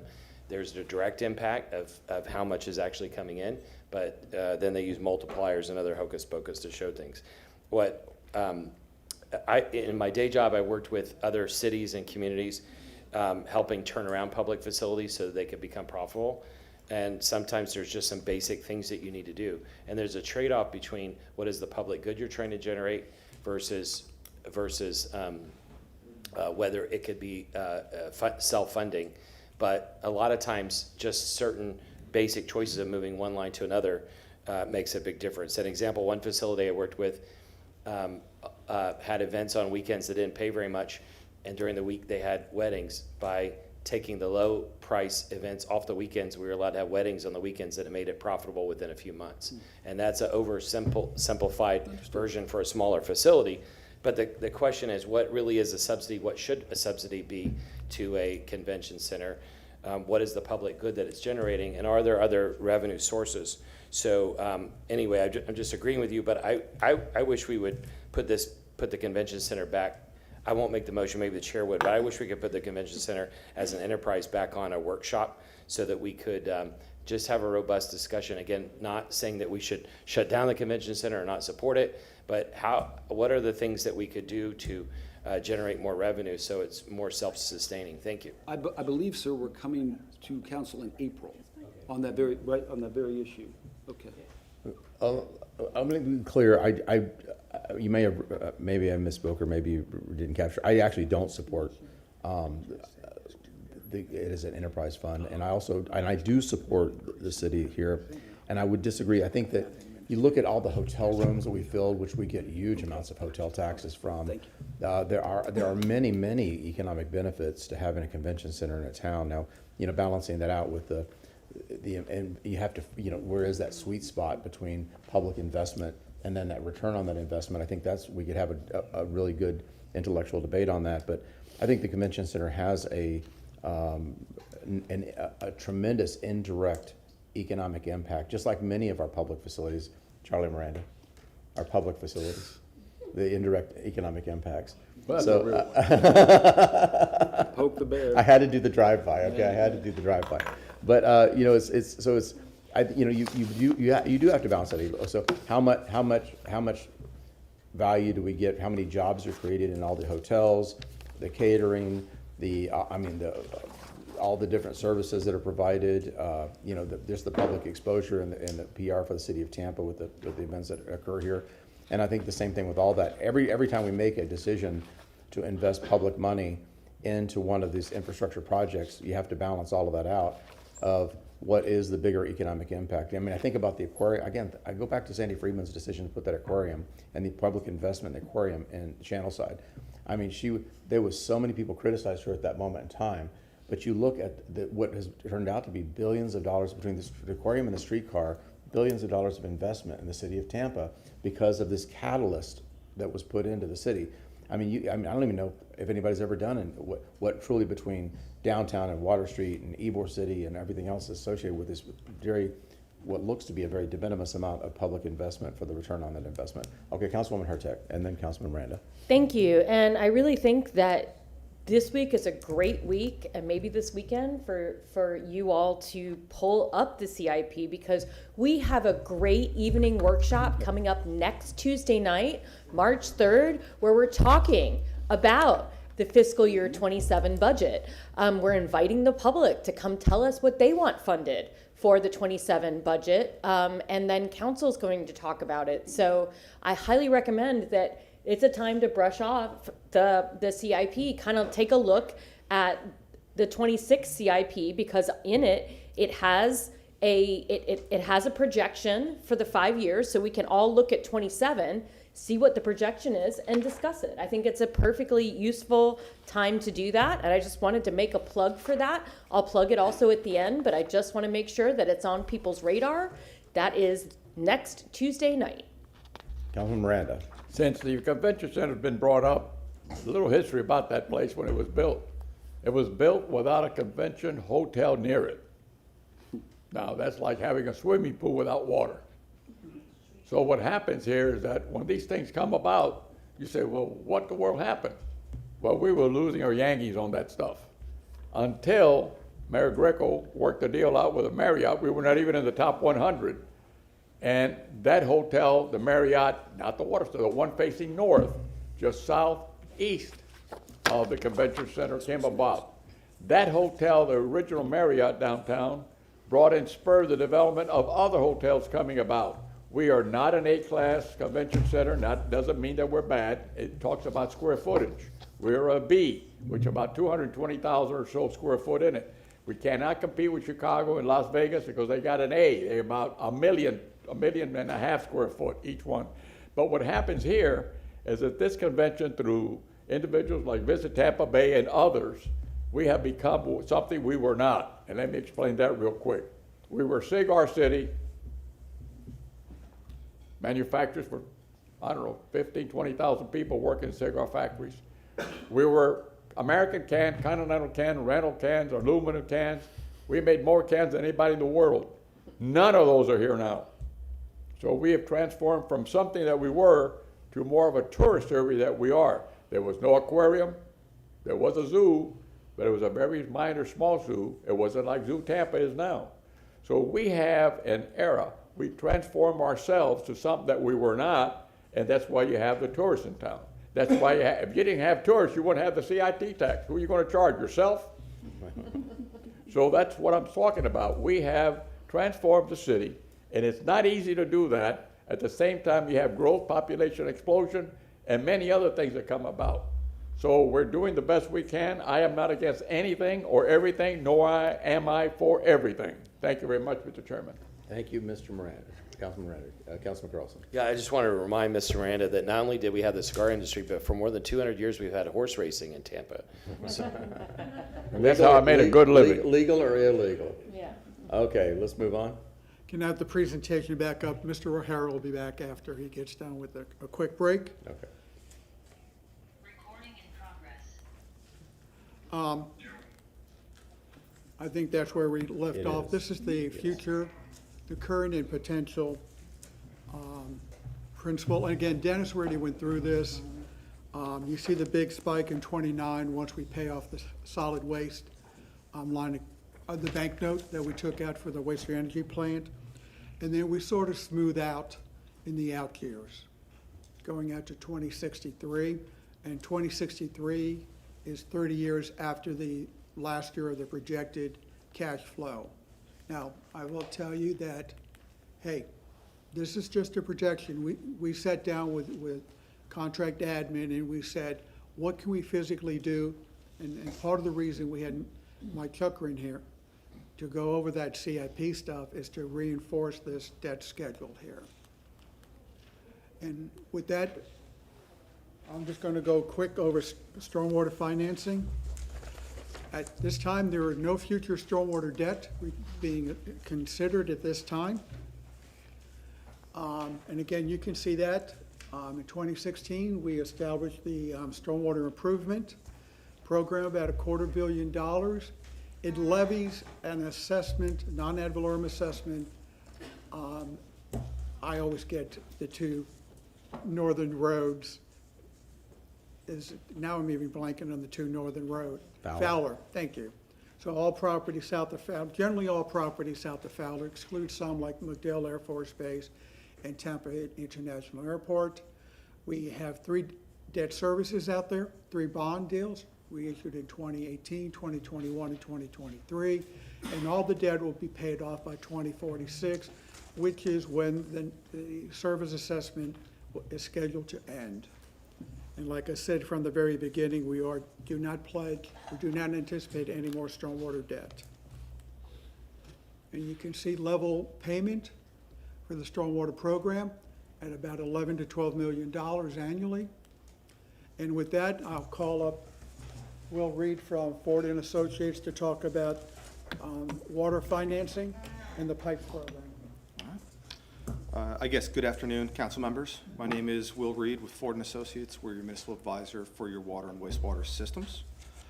I apologize if this presentation seems a little familiar. We haven't had any new debt since the last time we gave you this presentation last year, so this is going to be pretty similar to what we saw before. So we can breeze through it. Yeah, I'll go not as fast as the controller, but I'll try and speak quickly. As you can see, the water and wastewater system comprise the bulk of the city's debt. Back in the 2010s, the city commissioned a comprehensive long-range study to understand exactly what our system would need and whether our existing rates could support those needs. The study confirmed we required a multi-billion-dollar capital improvement program and the corresponding adjustments to the rate structure. The good news is that even after those increases, Tampa's water and wastewater rates remain significantly below peer systems throughout the state. We're funding the program through a prudent blend of pay-as-you-go cash and bond proceeds. I do want to note that we are currently updating both the water and wastewater master plan to ensure that the system is sufficient to meet the city's ongoing needs. On the credit side, the water and wastewater system carries the highest possible AAA ratings from S&P, Moody's, and Fitch, a feat matched by very few utilities in the country. The rating strength translates directly to lower borrowing costs and significant covenant flexibility for the city. To date, we've completed 3 major issues under our PIPES program, the 2020 A's, which are $271 million, the 2022 A's and B's for almost $300 million, and the 24s for $231 million. Looking forward, as the Commission's aware, we've identified the next round of financing needs to keep the system reliable and resilient. These include a $20 million state revolving fund loan that we'll discuss in a moment, and 5 additional potential bond issues totaling roughly $764 million spread across the next several years. These are already built in the current rate model, so no further rate pressure is anticipated beyond what the council's already approved. I do want to highlight that these issues won't be issued until you actually need the money. The plan has tried to be conservative by anticipating more frequent issues than we have actually gone through and seen. When that plan was put in place, we expected an issue a year. We're only spending the money as fast as we can go through and deploy it, and we're not borrowing money before we need the money to go through and accomplish those projects. On the SRF loan side, one of those near-term tools is a state revolving loan. This item's going to come before the council on Thursday. This will consist of authorization to submit an application, just the application, for a $20 million loan from the Florida Department of Environmental Protection under the Drinking Water Facilities Program. The SRF loans are among the lowest cost financings available. They're low interest, the principal forgiveness opportunities, and repayment that doesn't start until the project is complete. This loan in particular is going to be an upgrade to the permanent high-capacity water interconnect between Tampa Bay Water. The bidirectional connection will allow us to push or pull water as needed, dramatically strengthening the regional resilience and mutual aid capabilities, which is important given what we've seen with the recent hurricanes. One of the major reasons, one of the major impetuses for this request is that this loan comes with a 50% forgiveness. The city would borrow $20 million and repay 10. It's hard to pass up free money. Going through as a snapshot, as you can see, the city's water and wastewater debt is structured to provide level annual payments currently. This shows the principal roll-off. As you can see, It's a steady, predictable decline in principal outstanding each year through 2057 as we pay down the bonds and the FRS loans. There's no spikes and no surprises. This slide shows the future issuances that we've discussed earlier, and it anticipates following the same structure, providing you with level overall debt structure. Going through here, this overlays those two charts, the existing debt and the future debt. As mentioned earlier, this is all in keeping with the long-range plan implemented in the 2010s. The city planned the work, and we continue to work the plan. Thank you. I have a question. Nobody from Water, maybe somebody from Water has to say this. So this debt issuance anticipates building capacity for anticipated needs for water? Correct. So the current master plan that was put in place in the 2010s goes through is working to make sure that we can meet the needs of the city going forward. We're beginning work on a new master plan to go through and ensure that, you know, anything that's changed since then we're taking into account. We're trying to be proactive what we're doing, and you can see that in the ratings and the upgrade that you achieved from Moody's. They acknowledge the fact that you are more proactive than many of your peers in making sure you have the capacity to handle your city. Excellent. Thank you so much. Oh, Councilman Miranda. Just very quickly, I believe the water department here needs to be kudos to. We have about 38,000 water departments in the United States of America, and I think Tampa is one of only 5, and you can correct me if you will, if I'm wrong, that has a AAA bond rating. I have to go back and see. There's not that many. It's single digits. Let me put it that way. It's single digits. Am I correct? It's very, single digits. I'll give you $5 for that. Thank you. Thank you, Councilman You Miranda. should be very proud of really from council on down. It is very rare to be in this position, not just on your issuer ratings, but also the enterprise being as highly rated as you are. And the quality of the water is perfecto. I like it. Councilman Carlson, you had a question? Yeah, just real fast. I'm very excited to hear that we're going to have a two-way hookup with Tampa Bay Water. Just a few years ago, the city was trying to change the state legislation to pull up the city of Tampa out of Tampa Bay Water, and it's one of the best examples of regional cooperation in the world. And I thank the administration for ending that discussion from before and working on a cooperative agreement. It just helps everybody. Thank you. Thank you. May I? Yes, sir. No one wants to get out. However, when you look at that contract never ends. It's a contract that was accepted by the public without them knowing about it. That contract ends in 2032, I believe, and there's no ever getting out of nothing because it doesn't have a time. It has a time, but if you have a debt, you can't get out. So to me, that's unconstitutional. You're always going to have a debt when you're in the water department. So, I mean, you got to be brain dead to feel you want to get out. That's number one. Number two, Tampa is the least one that uses that water. Not that it's any bad water, it's not, but it's the one that produces 82 million gallons a day. No other companies other than Tampa Bay Water. And I'm not against Tampa Bay Water. We've been their good partner, and we're working a few things to do. So the water department and them are talking about it, and that's for another day. But I can tell you that they're useful to us, and we use for them. We buy from them, and they buy from us. We have no problems. Thank you very much. Thank you. Let's talk solid waste. Mr. Chairman. And Councilwoman Hurtak loves talking about solid waste. Councilman, I have an appointment at 1 that I have to leave. yeah, we have a hard stop at 1, so Okay, we're gonna be at 1. And again, I do appreciate your patience. I did not anticipate it would go this long, but this is again, a lot of I would love to decisions, tell you a lot that it's interesting. It is. This is so cool. That's just, This- Nerds. that hurts. Yes. That hurts. Nerds. Again, Ms. Molly Clark.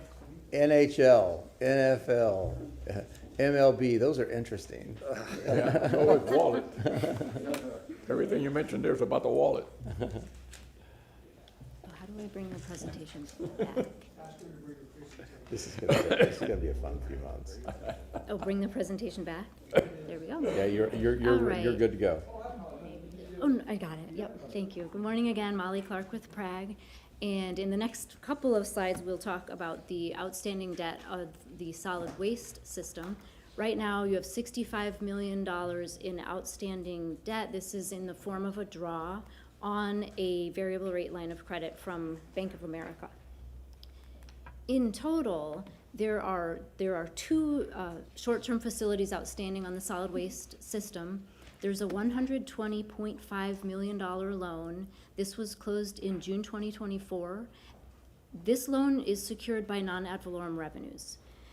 In June 24, at the same time this loan was closed, Council adopted new solid waste rates, which went into effect in October of 2024. The reason this loan was done as a non-ad valorem loan was at that time, solid waste rates wouldn't have been sufficient to support the debt.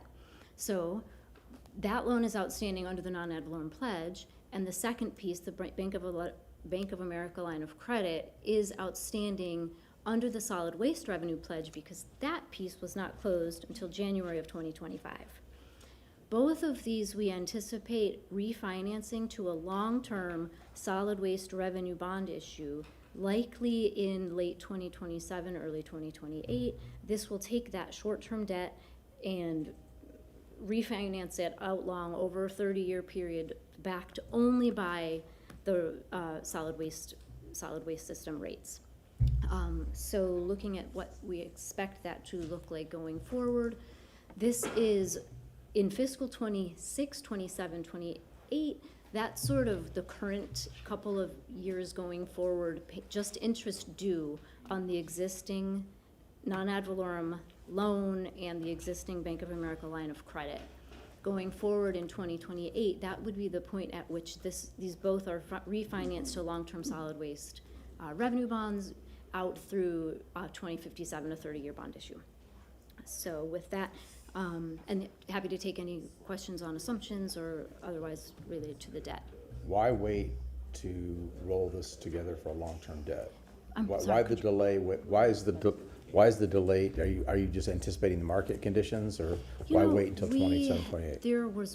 There are project needs that I believe are still underway, and having the rates kind of season, the rates were implemented, became effective in October 2024.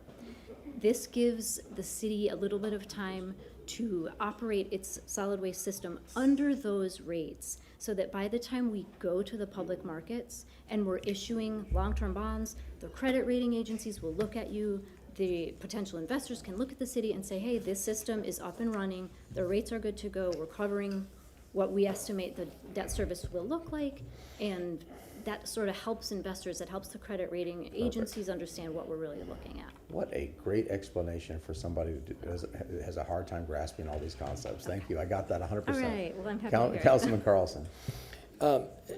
Comment from Mr. O'Hara, you don't have to get up. I think maybe we talked about this before in another iteration, but I appreciate the transparency on all this, and I appreciate to everybody the time discussing it. I think that's necessary for the public to be able to look into it. The public is naturally concerned about that, and when they see numbers like that out of context and they say, it seems like a lot of money. The context that the private sector looks at is a P&L, and there are a lot of different names for that on the city's on the government side, but it would be helpful by enterprise fund when presenting this to show the context and also the ratios, kind of similar to what you showed the city overall. Like, what's the debt to revenue ratio for solid waste, and how does it compare to other utilities and other markets? And the same thing with water, wastewater, et cetera. Just so we can see the context of the revenues, because I think with that context, it would help the public understand it, but also, not be as scared by the numbers. Thank you. Councilman Miranda. Thank you very much. I just want to say this, that solid waste, and we produce enough energy for 15,000 homes there every day. We were selling it a long time ago to TICO with a partnership working very good. But it was such a good deal that two former council members wanted to BS and be heroes and so forth and so on, that when it went up to Tallahassee for a review, it was such a good deal that we had to cancel that deal and sell it to Seminole Electric for less money, because we were charging them for the transmission of the lines and the cost of buying the energy for them. And the government in Tallahassee said they were too good of a deal for us, which I'm fine with. Mm-hmm. However, when you look at these things and you hear this refugee energy place, if we had invested over about 150 million or so, I forget what it was, but it was close to that figure, it might not have been working today. The generator was so old that it looked like we had a crankcase to create the energy. The building was falling apart. You can see the skies when you're looking at the water, trying to fix the water, the garbage that was coming in. Everything was rotted out, and this is it was left for years. So we're taking and putting in what we've been taking out in cash. So we invested in that water, waste to energy. We invested in the water department. We invested to the reclaim that's going out to clean the water out to the bay. We have made significant, I would say we made about $400 to $500 million or $500 million in those three energies alone. So if the public understands that, and I'm sure they do, because when they flush a toilet, it doesn't come back unless they have a problem under their house. We've done what the public wants, made it safe, and everything I've seen here, everyone says affordable, affordable, affordable, one of those lowest rates. What else can we do? We got to stay on course, and we got to keep the things operational. These are the areas that are enterprise funds that create their own money, in a way. We sell and make money for the public by using that refugee energy and reducing the cost of our lives in the city of Tampa. And I want to thank everybody that works in those three divisions because they do one fantastic job. And to your point, just to sort of draw in the reimbursement resolution portion of today's presentation, if my memory serves correctly, I believe there was a reimbursement resolution put in place for the refurbishment of the waste-to-energy plant because the needs were urgent, and the city paid for that out of pocket because financing takes a while to get in place, and we had an RFP out on the street, and we were waiting to bring in financing, but with the reimbursement resolution in place, the city was able to make sure that that facility got maintained, upgraded, and kept in working order until the financing came through. And it was sort of a perfect example of when and why a reimbursement resolution is appropriate and how it works. Okay, thank you very much. And we're still talking about wastewater and clean water. Debt capacity. All right. This last section is very brief. Very brief. Which is one of the reasons why I'm doing it. Could I have the presentation up, please? All right, financing capacity. You got to start with your name again. Oh, I'm sorry, Dennis Rogero, Chief Financial Officer. Thank you, thank you. So that's the plan. You've seen, I mean, it's been a long buildup, but we built it up to everything that we're doing right now, everything that right now is planned to do. So what is the city's capacity? Where does that leave us? And you see it right here. Our total capacity in the upper right, governmental, a little over $2 billion, and water, wastewater, about $1.7 billion. It's actually increased just a little bit since the last time we shared this with you. Now, I do want to make very clear, even though we put it on the slide, these will change for all of the reasons you see there, okay? Got to maintain our current credit ratings. I think we're doing a fantastic job of that. I'd like to get that last AAA, but we'll keep at it.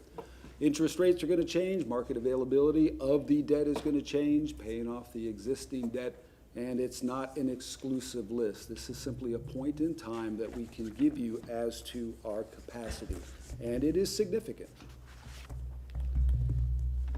And then as you see on the far right, we've got a combined potential capacity based on what we've already issued of $2.1 billion, 1.36 in the governmental and $800 million in the water wastewater. I want to stress a couple of things. This is potential.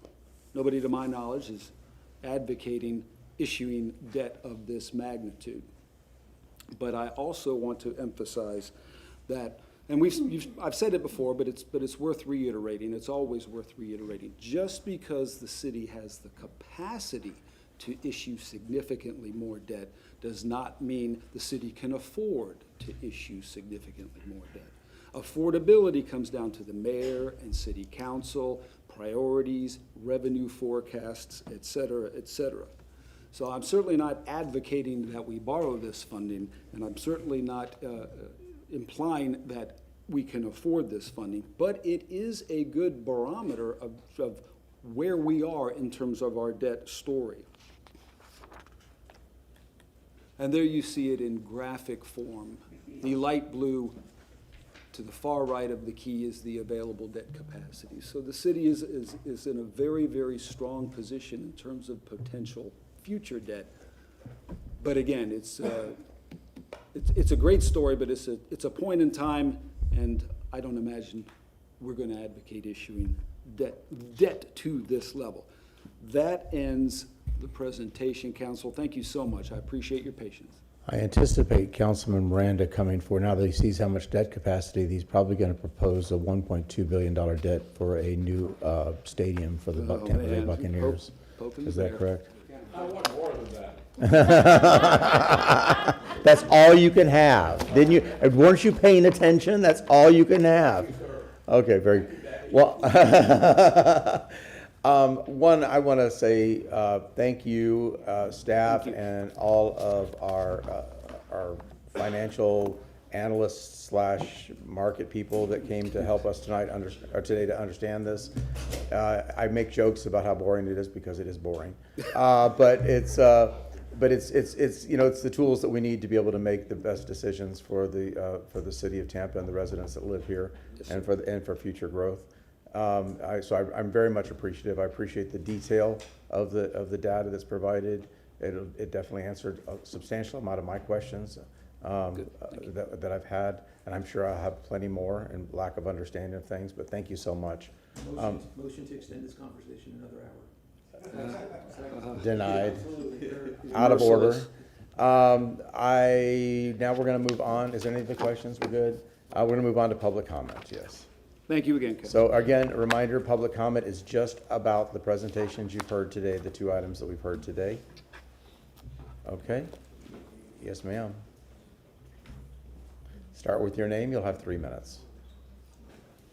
Hi, my name is Michelle Mastro-Totaro. I have a concern on the wastewater and stormwater. I have a project that has not been addressed yet. It's funded, and they have not done it yet. So I want to understand why that has not been done. If it's been funded already, it's not been done. And also, this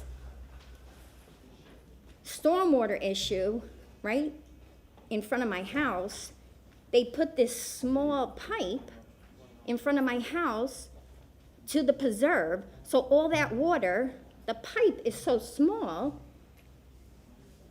I can't foresee what are we doing here if they are all doing their job and they get triple A's, because Port Tampa has been neglected.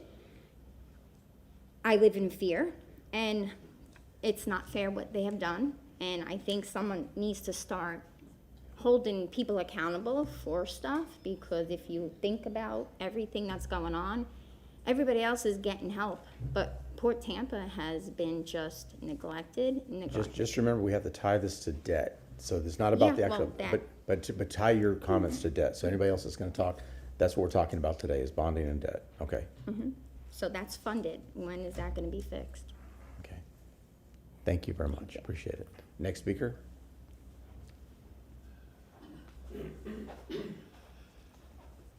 Mayor of West Tampa. I need a clarification. 6 and 7's been taken off the agenda. Did y'all give a date? I got here a little late. Yeah, this is. Oh man, I appreciate that. Yeah. October 2026. Okay, thank you. That's fine. Yes. I can take this folder and just set it over here then. So, yeah, we're talking about bonding. I know what you're talking about. Items 2 and 3. Thank you very much. Hopefully in the future when you combine that, you understand that the public's got to wait a little longer, because you put 2 together instead of 1, and then we talk, and then 1, then we talk. But anyway, Joe Robinson, 2338 Palmetto Street, Tampa, Florida, in the old Scaglione house. First of all, I want to thank Mr. Dennis Rogero for his staff, his presentation of keeping the city in great financial order. There are many cities, as you know, are going bankrupt sometime, that are spending money foolishly and just spending money unwisely, bonding and all that. Man, this terrible. We have a bonding capacity, but he says he ain't using it because it may not be fiscally responsible. You know, being a fiscal conservative myself, Charlie. So I want to say that about that. CIT, let me just say this first. The CNNA, that was before this, the very first one. One of the things, being the CCNA expert in the room, being a licensed professional engineer, and have dealt with the city for over 40, 50 years with CCNA and helped the legislature develop it down the road and modify it and keep updating it. Let me say this, Mr. Motorbach, he's doing a great job since we got him in there. Clean up a lot of nonsense and a lot of corruption going down. And we'll keep it at that, especially when you're selecting projects based on abstract, not based on, it's based on qualifications, very subjective. And who's sitting up there making the selection makes a big difference. Owner direct purchasing is something the city does and needs to continue to do because why? It saves taxes, sales tax, that kind of tax, on equipment purchases, and if you buy the equipment now, knowing you're gonna put it in later, you avoid the escalation, you avoid the cost that it's gonna increase. And we do it all the time at the school district. Direct owner purchasing is a very good thing for the city. Keep doing it. It's where you save money. The mayor's executive order on CCNA had a very long involvement with it, very heated discussions with it as it came up from Hannah Street. Okay? We got it cleaned up. Thank you, administration. It's where it needs to be, where you can't just continue to move something along without ever going back and looking at it. That took a little while. I had a lot of input on that, so I thank them for cleaning that one up on CCNA selection process. Succession planning in the construction admin department is very crucial. We've got some senior people that are gonna be retiring, and I understand that they are now doing the succession for that in Mr. Motorbrook's office. And finally, I really appreciate y'all putting 6 and 7 down the road, because I come here stacked, but since I've been authorized and I've been derized, I'm gonna move on, and thank you for your time. Thank you, Mr. Robinson. Bishop, start with your name. You'll have 3 minutes. Good afternoon, Bishop Michelle B. Patty. First of all, I'd like to say thank you to Councilman Miranda pointing out the fact that when you're talking about money and building things, and now no one foreseen the terrorist tax that being imposed. We still don't know how much things are going to be. But Fair Oaks was mentioning, because I myself, along with Jay Johnson, are the ones that pointed out that center need to be dealt with. Mr. Joe Robinson, he pointed out the fact that we were in a death trap. So now that center became a political pawn between some council member, the staff, and the mayor. Some of you all tried to stop that from going forth, and we want to thank the late Councilman Gwen Henderson, all of you that voted to move that project along. No one is talking about all the money that the city saved by continuing on with the project, because we see with the tariff tax, this project would have maybe cost 2 to 3 times more, because the tariffs affected the building material, the steel, the wood, the nails, everything. So when we're talking about the contractors, now I don't know, and I would like to know if the contractors are going to be impacted because of the tariff tax. Is there going to be more money spent if the contractors over there, we talk about Skanska, if they're going to have to eat that difference because things have gone up? I would like to thank Councilor Young, my good friend, Ms. Doreen Copeland Miller. She passed away fighting for streets, sidewalks to be built. She had difficulties walking, and there's a lot of people in East Tampa that rides on these scooters, that there is no sidewalk. They're in the middle of the streets. People have been hit. So what we're looking at, an underserved community, and I guess we need to know when the dollars are going to trickle to that community that has not received their dollars. I would definitely like to thank the staff and everyone. It was long, but it was very enlightening. I learned a lot sitting here today about the budget and what's going on with the budget and how we're going to move forward to getting things done here in the city of Tampa. So once again, when we're talking about projects, let's not let politics, personal things interfere with doing what's in the best interest of the community. Because as we see things go up, not daily, but hourly. Go by the filling station when you pass there this morning, it was one price. By the time you go this evening, it's a whole nother price. So thank you all so much. Thank you, Bishop. So we heard from the self-anointed mayor of West Tampa, and now we hear from the self-anointed mayor of south of Gandy. Don't start with me. Start? When did I finish? You know, I always love to come to these workshops when we have two very, very simple questions, and it takes like 3 hours to answer those questions and 100 pages worth of PowerPoints. I'm just saying. These are pretty simple math problems in my mind, but hey, got a lot of information. This is one of my favorite little worksheets, this capital improvements projects. Now, here's the thing about this worksheet. If you Google it, it doesn't come up. If you Google it, it doesn't come up. What comes up when you look up capital improvement projects is this website right here. Well, this website right here obviously doesn't have all the stuff that's on the spreadsheet. So when people want to learn, and I mean, Mr. Adair asked me during the meeting, he's like, what's CIP? We had a big, long conversation about capital improvement projects, and it took him about 15 minutes. He says, what's CIP? So we've gotten a lot of information today, and I for one, I know that you guys, you cannot digest all this, and it was not in on a base, and it should be given to folks beforehand, not the day of. It needs to be out there so people can digest it and look at it. And if you want to call this the capital improvements page, then it should include all of this information, because people are looking for this information. People do look at this stuff, but it's still not there. I had to go pull it from an email that Hager sent to me a couple months ago. So I'm not getting, it's not there. If I want to look for a capital improvement project, I should see all this information there.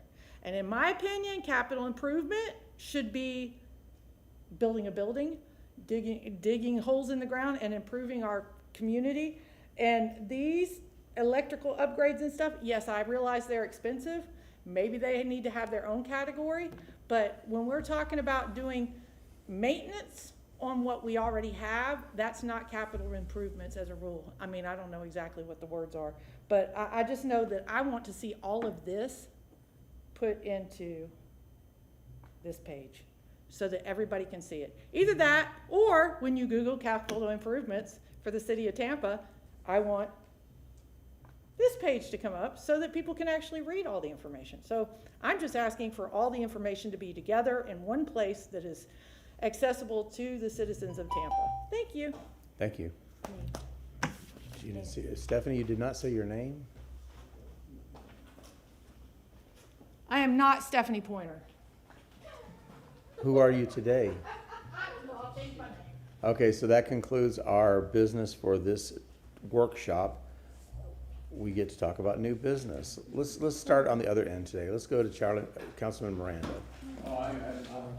We've had a good meeting, and I think we discussed everything we had to discuss. Thank you, sir. Councilman Maniscalco. Thank you. Just a couple of items. I motion that the emergency management and city planning staff be present to make a 10-minute presentation on April 16th, 2026 on the completed City of Tampa post-disaster redevelopment plan that will also include additional information in preparation for hurricane season. We already checked the calendar. You already checked it? Okay, good.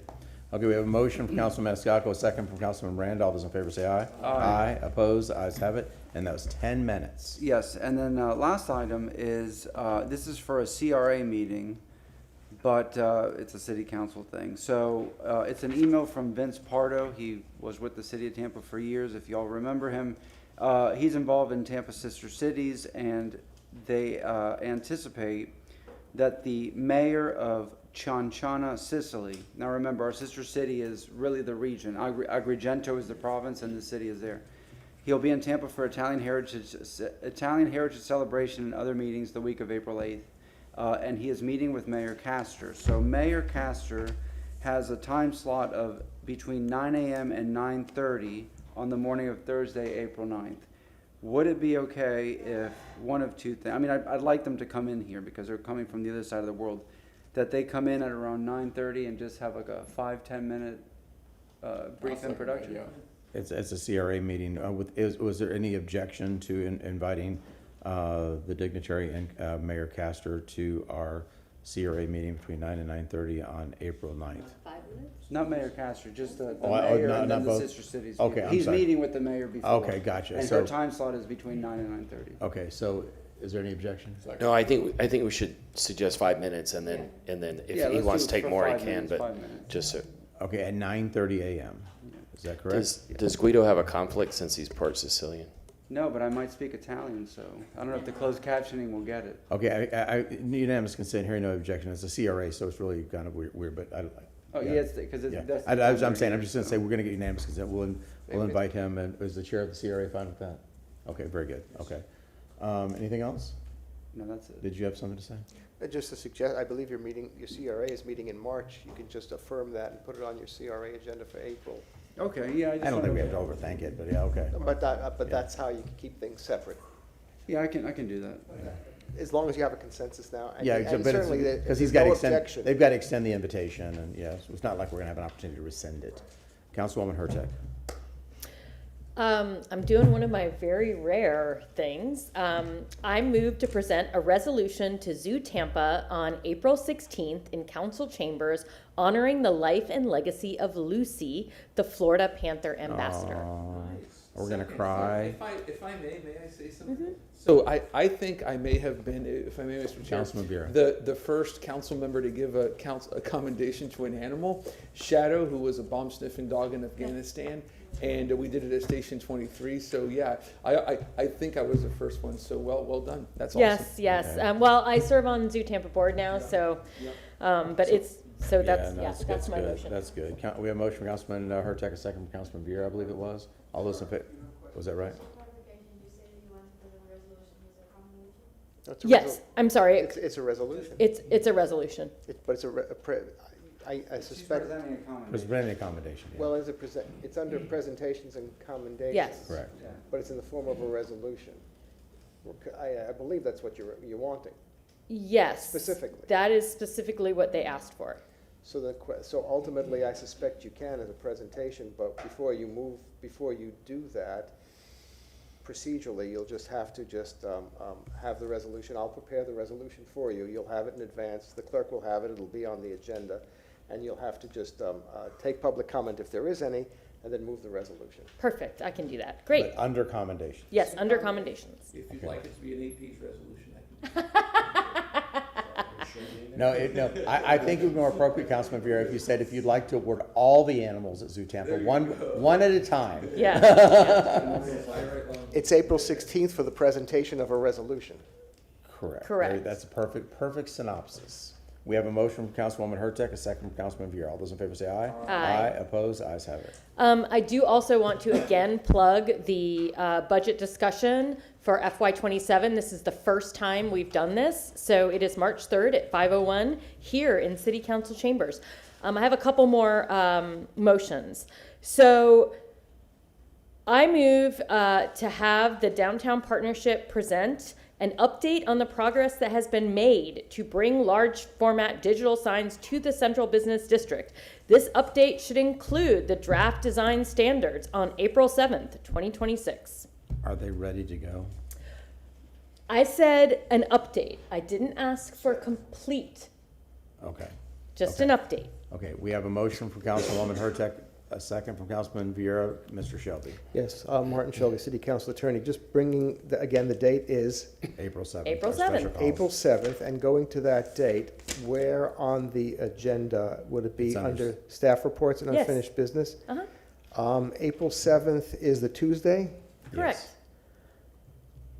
Okay, I was going to address that this evening with regard to the 7th of April. That's a special call meeting, Yes. and it's going to be an additional staff report. I have had the opportunity to talk with the Deputy City Clerk, Suling Lucas, and the Chief of Staff regarding the backstory with creating something which is a special call, just regular meeting.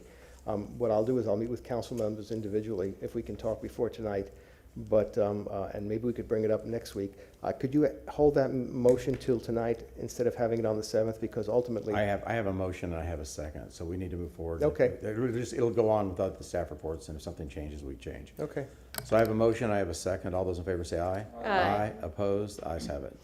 And then this is a companion. I move to have the legal department meet with each council member to discuss items that may need to be included in the large format digital sign ordinance and be prepared to have a public discussion with city council at that April 7th meeting under staff reports to answer process and guideline questions required to draft an ordinance.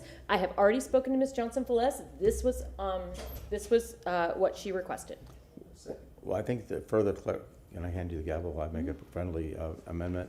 Can you just, I know this is the plan anyway because of also conversations I'm having, but to include the discussion of the settlement agreement between. Yes, agreed. Yes, I will take that friendly amendment to include the settlement discussions on and explanations on the settlement agreement. Okay, we have a motion from Councilwoman Hurtak, a second from Councilman Vera. All those in favor say aye. Aye. Opposed? Ayes have it. Okay, that way I can cancel my motion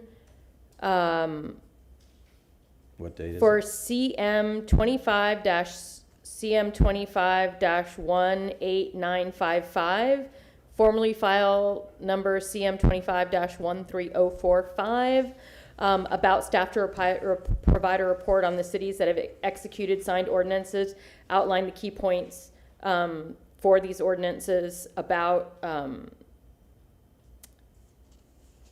and the one-on-one updates. So basically, it's changing the motion into these two motions. So I want to take out the old motion about large digital format signs and put it in the new one. Was that on the same date?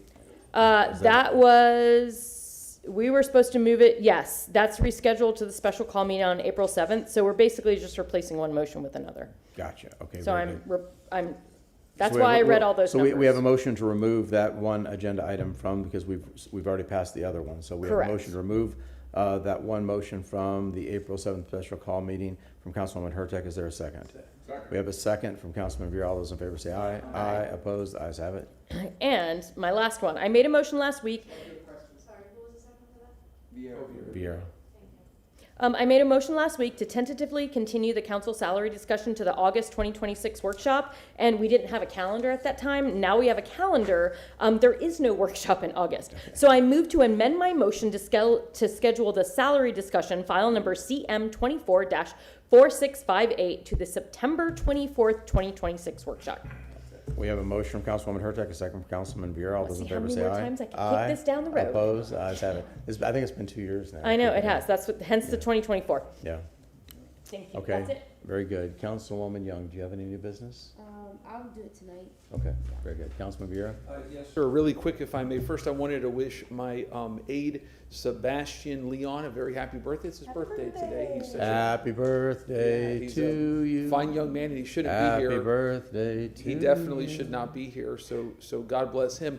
A couple of quick motions. I wanted to, on April 2nd, if I may have a staff report on the prospects of finishing up the resurfacing or repaving job for 30th, which is right next to District 2, Tampa Police, and Station 13.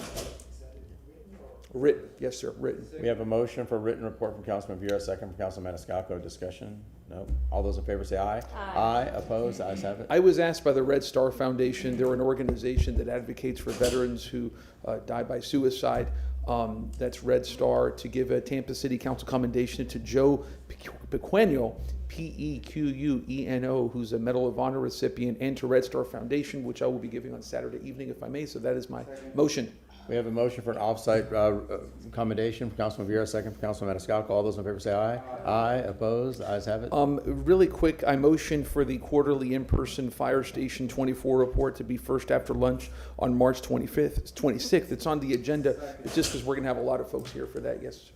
Okay, we have a motion from Councilman Vera. Sorry. We have a second from Councilman Maniscalco. Mr. Shelby. With regard to the setting of first after lunch, you do sometimes most likely have a 1:30 public hearing. That's fine.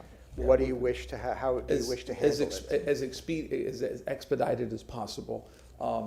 That's all. First after lunch, To the extent, so, yeah.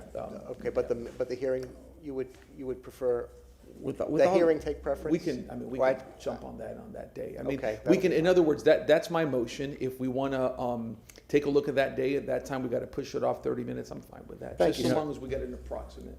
Councilman Vera, you know I love you, and I love my unions, 754. But the problem is, as we saw the last time, and I'm looking at the schedule, this is March 26th you're talking about, right? Yes, sir.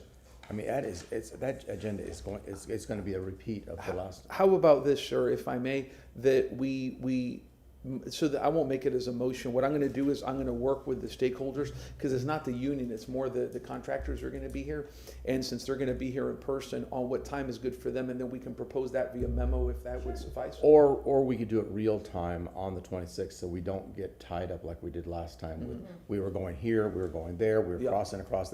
That agenda was a nightmare because of some of those movements that we made. And if I can, Mr. Chairman, Martin Shelby again, I'm sorry to interrupt, but I see if it's the March 26th, you're at your limit for staff reports and unfinished business. This is not an additional one. Again, this is one that's on there. Already I'm on merely, there. yes, sir. It's already there, Yes. but as you can see, I anticipate that meeting's going to be Yeah, tough. so since there's a challenge on that, I respect that. We'll work on speaking with the folks and in seeing real what's good time, for and them. we'll be, I think generally this council gives a lot of deference to folks like that when they show up, and Absolutely. if we can find the spot when they're that Yeah. sweet spot, we can make that work. So I heard you say you're going to rescind that motion. So Yes, sir. okay, Hereby we're- rescinded, yes, sir. Okay, very good. And then two quick things, these are not motions. One is, if you guys remember, I had done a motion for an ordinance on a public safety master plan that would be done mandatory every year, and where fire and police unions would work with the administration and having a joint public safety master plan. We've had so many challenges over the last few years with this idea.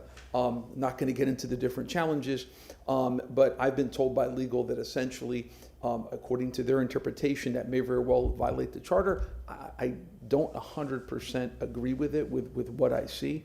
And we can talk about that later, but one thing I am talking to folks about, I'm not going to motion for it today, is since it violates the charter, which I don't think it does, but we can talk about that later, is if it is found to violate the charter, let's just amend the charter and let's take it to the Charter Review Committee, because I do think that having something for public safety in the charter for mandatory year-by-year reviews is something that makes sense. So just to let you all know, because I can't talk about it outside of this, we'll be looking at that. Then lastly, if I may, this week is the last day of my legislative assistant, Brandon Jordan Lazo, who doesn't want anything here. And it's not because that's just the way she is. She's such a good person, but I've had Brandon as my legislative assistant for 8 years, and she's a wonderful employee. She's a good woman of integrity and decency and warmth and just compassion and empathy, and such a hard worker and such an amazing professional. She's not just my legislative assistant. She's my dear friend and my sister, and we're very, very close, and she's we've been through some pickles together and everything, which is kind of funny. And, she's been there for me through some tough times in my life, and I just appreciate her so much. She's one of the kindest, dearest people I know, and I've just been so honored to work with her and the public, especially District 7. I mean, everybody out there knows Brandon, and she's family to a lot of people, especially people after Milton, in Forest Hills and North Tampa and Overlook. They know Brandon well, and she's just a good person. Like take aside everything else, she's just a good person. She will be missed.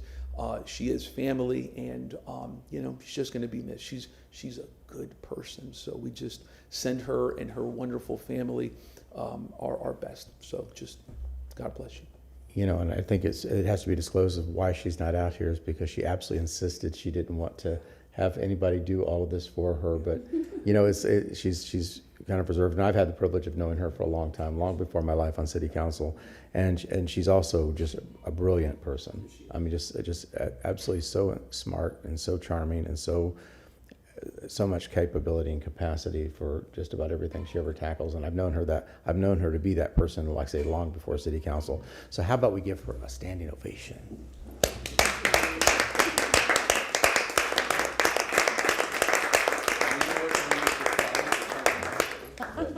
Very good. Thank you. Thank you, Councilman Vera, for bringing that to our attention. Councilman Carlson. Yeah, I echo thank you, Brandon, for everything you've done, and you've been fantastic to work with. The issue that Councilmember Hurtak brought up about the digital signs. I think she said before she's partly doing it in honor of Councilmember Henderson, who was working on this before she passed. And this was not an idea that I created, but I was supporting her. I think my colleagues were supporting her. She seemed to be very stressed out about that as we, in the weeks leading up to her passing, both frustrated with the administration and frustrated with outside folks. One of them, which I've mentioned before, has been reported to me, is that Representative of the Lightning has been allegedly playing hardball politics regarding this issue. And I didn't understand why, because how would small digital signs in one part of downtown affect the Lightning? But that caused me to put item number 8 on the agenda today. And in the report on item number 8, it talks about how it was legally let. However, as I mentioned earlier, I did ask the city attorney to weigh in on whether the code had been followed. And I want to make a motion a second to receive and file the email I got from him, which I'll pass out to everybody. But I just want to read it for the record also, and would make it, in my motion, I want to make to put it in on base. But he says, it is my opinion that benchmark signs were legally permitted. However, the approval provided they had to comply with the city's sign code, which prohibits activation movement. A couple of weeks ago, I spoke with the attorney for the arena, and he confirmed they were in the process of complying with the code's prohibition on activation movement. I subsequently contacted Abby and confirmed that code enforcement would review the status of the signs. So I don't have anything against the Lightning having signs, and it's kind of cool to have it out there, but I just wish that they would call off their folks who are allegedly trying to stop other people from getting signs. And I would just make a motion to receive and file this letter and to add it to number 8, and then also put it on base around number 8, please. Mr. Shelby. Martin Shelby, City Council Attorney. I just want to make sure that I didn't mishear that. The sentence is as to the opinion. Could you just restate that, please, clearly, so it's the whole opinion? Or? No. Just the sentence that says what the. It is in my opinion. It is in my opinion. It is in my opinion the benchmark signs were legally permitted. Legally permitted. However, and this is the legally permitted was in the report under item 8. Yes. However, they're not meeting code, and code enforcement is going to go out and look at it because they have moving images. Understood. And maybe other things that don't fit the code. Thank you. So they may have to come before us at some point to fix that. But again, I don't have anything against the Lightning having a sign, but they shouldn't have representatives going out trying to stop other people from having signs. So I made a motion to receive and file to add this to item number 8 and to on base. On base is implied because once it's received and filed, it would get uploaded to the. Okay. Just want to make sure the public can see it. Yeah. Thank you. So we have a motion to receive and file from Councilwoman Carlson, a second from Councilwoman Hurtak. For discussion, Councilwoman Hurtak. And I want to say thank you, and I have actually reached out to Abby multiple times about this, and she hasn't done anything about it every time I mention it. So better luck to you. Okay. All those in favor say aye. Aye. Opposed? The ayes have it. Thank you. Hold on a second. I have something too. Yeah. Thank you. Chair. Thank you. So, in an attempt to continue to improve our scheduling process, and this is something I would like, I'm not going to make the motion right now, but maybe I'll make it tonight or maybe I'll make it next week, is on our agendas on continued reports. We have a lot of holdovers that, we have quarterly reports and whatnot. I would like to say that no continuing report lasts more than 12 months, and you can always reintroduce it, and anything that is on the agenda for more than 12 months automatically be purged. And if a current council person wants to reintroduce that for a recurring report, they can bring that up in business.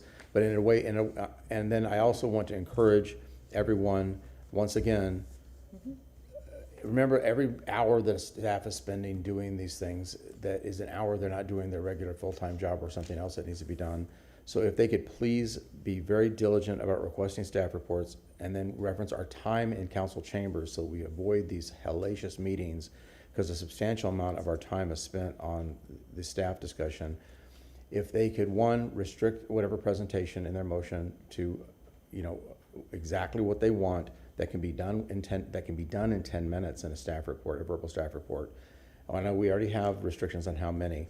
But also, if something can be done written instead of verbal, I would appreciate that as well. And I think this is going to be a continuing discussion of trying to, make these meetings more efficient for everybody concerned.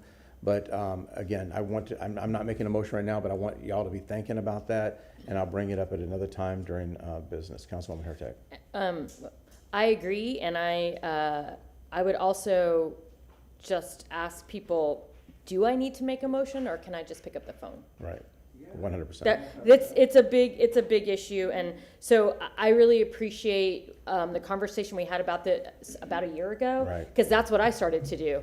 I really looked at everything, and then Kelly and I really think before making a motion. We're like, can we pick up the phone? If we can pick up the phone and still don't get an answer, or it's more involved and we think you all need to be involved, then I'll make a motion. Right. But I'm working really hard to just have phone calls, and I recommend it. It works great.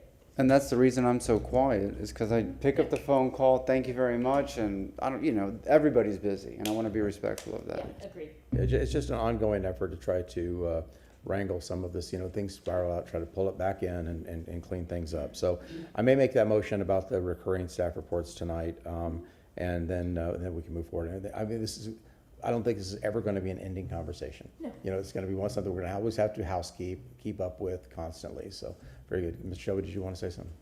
And in line with that, Mr. Chairman, with regard to your April 7th meeting, and I'll bring this back tonight if you would consider it, please, is for the sake of simplicity, instead of calling it a special call regular session, all those items that are now listed in staff reports on unfinished business, rather than dealing with all the logistics of putting together a consent docket or creating a whole new agenda.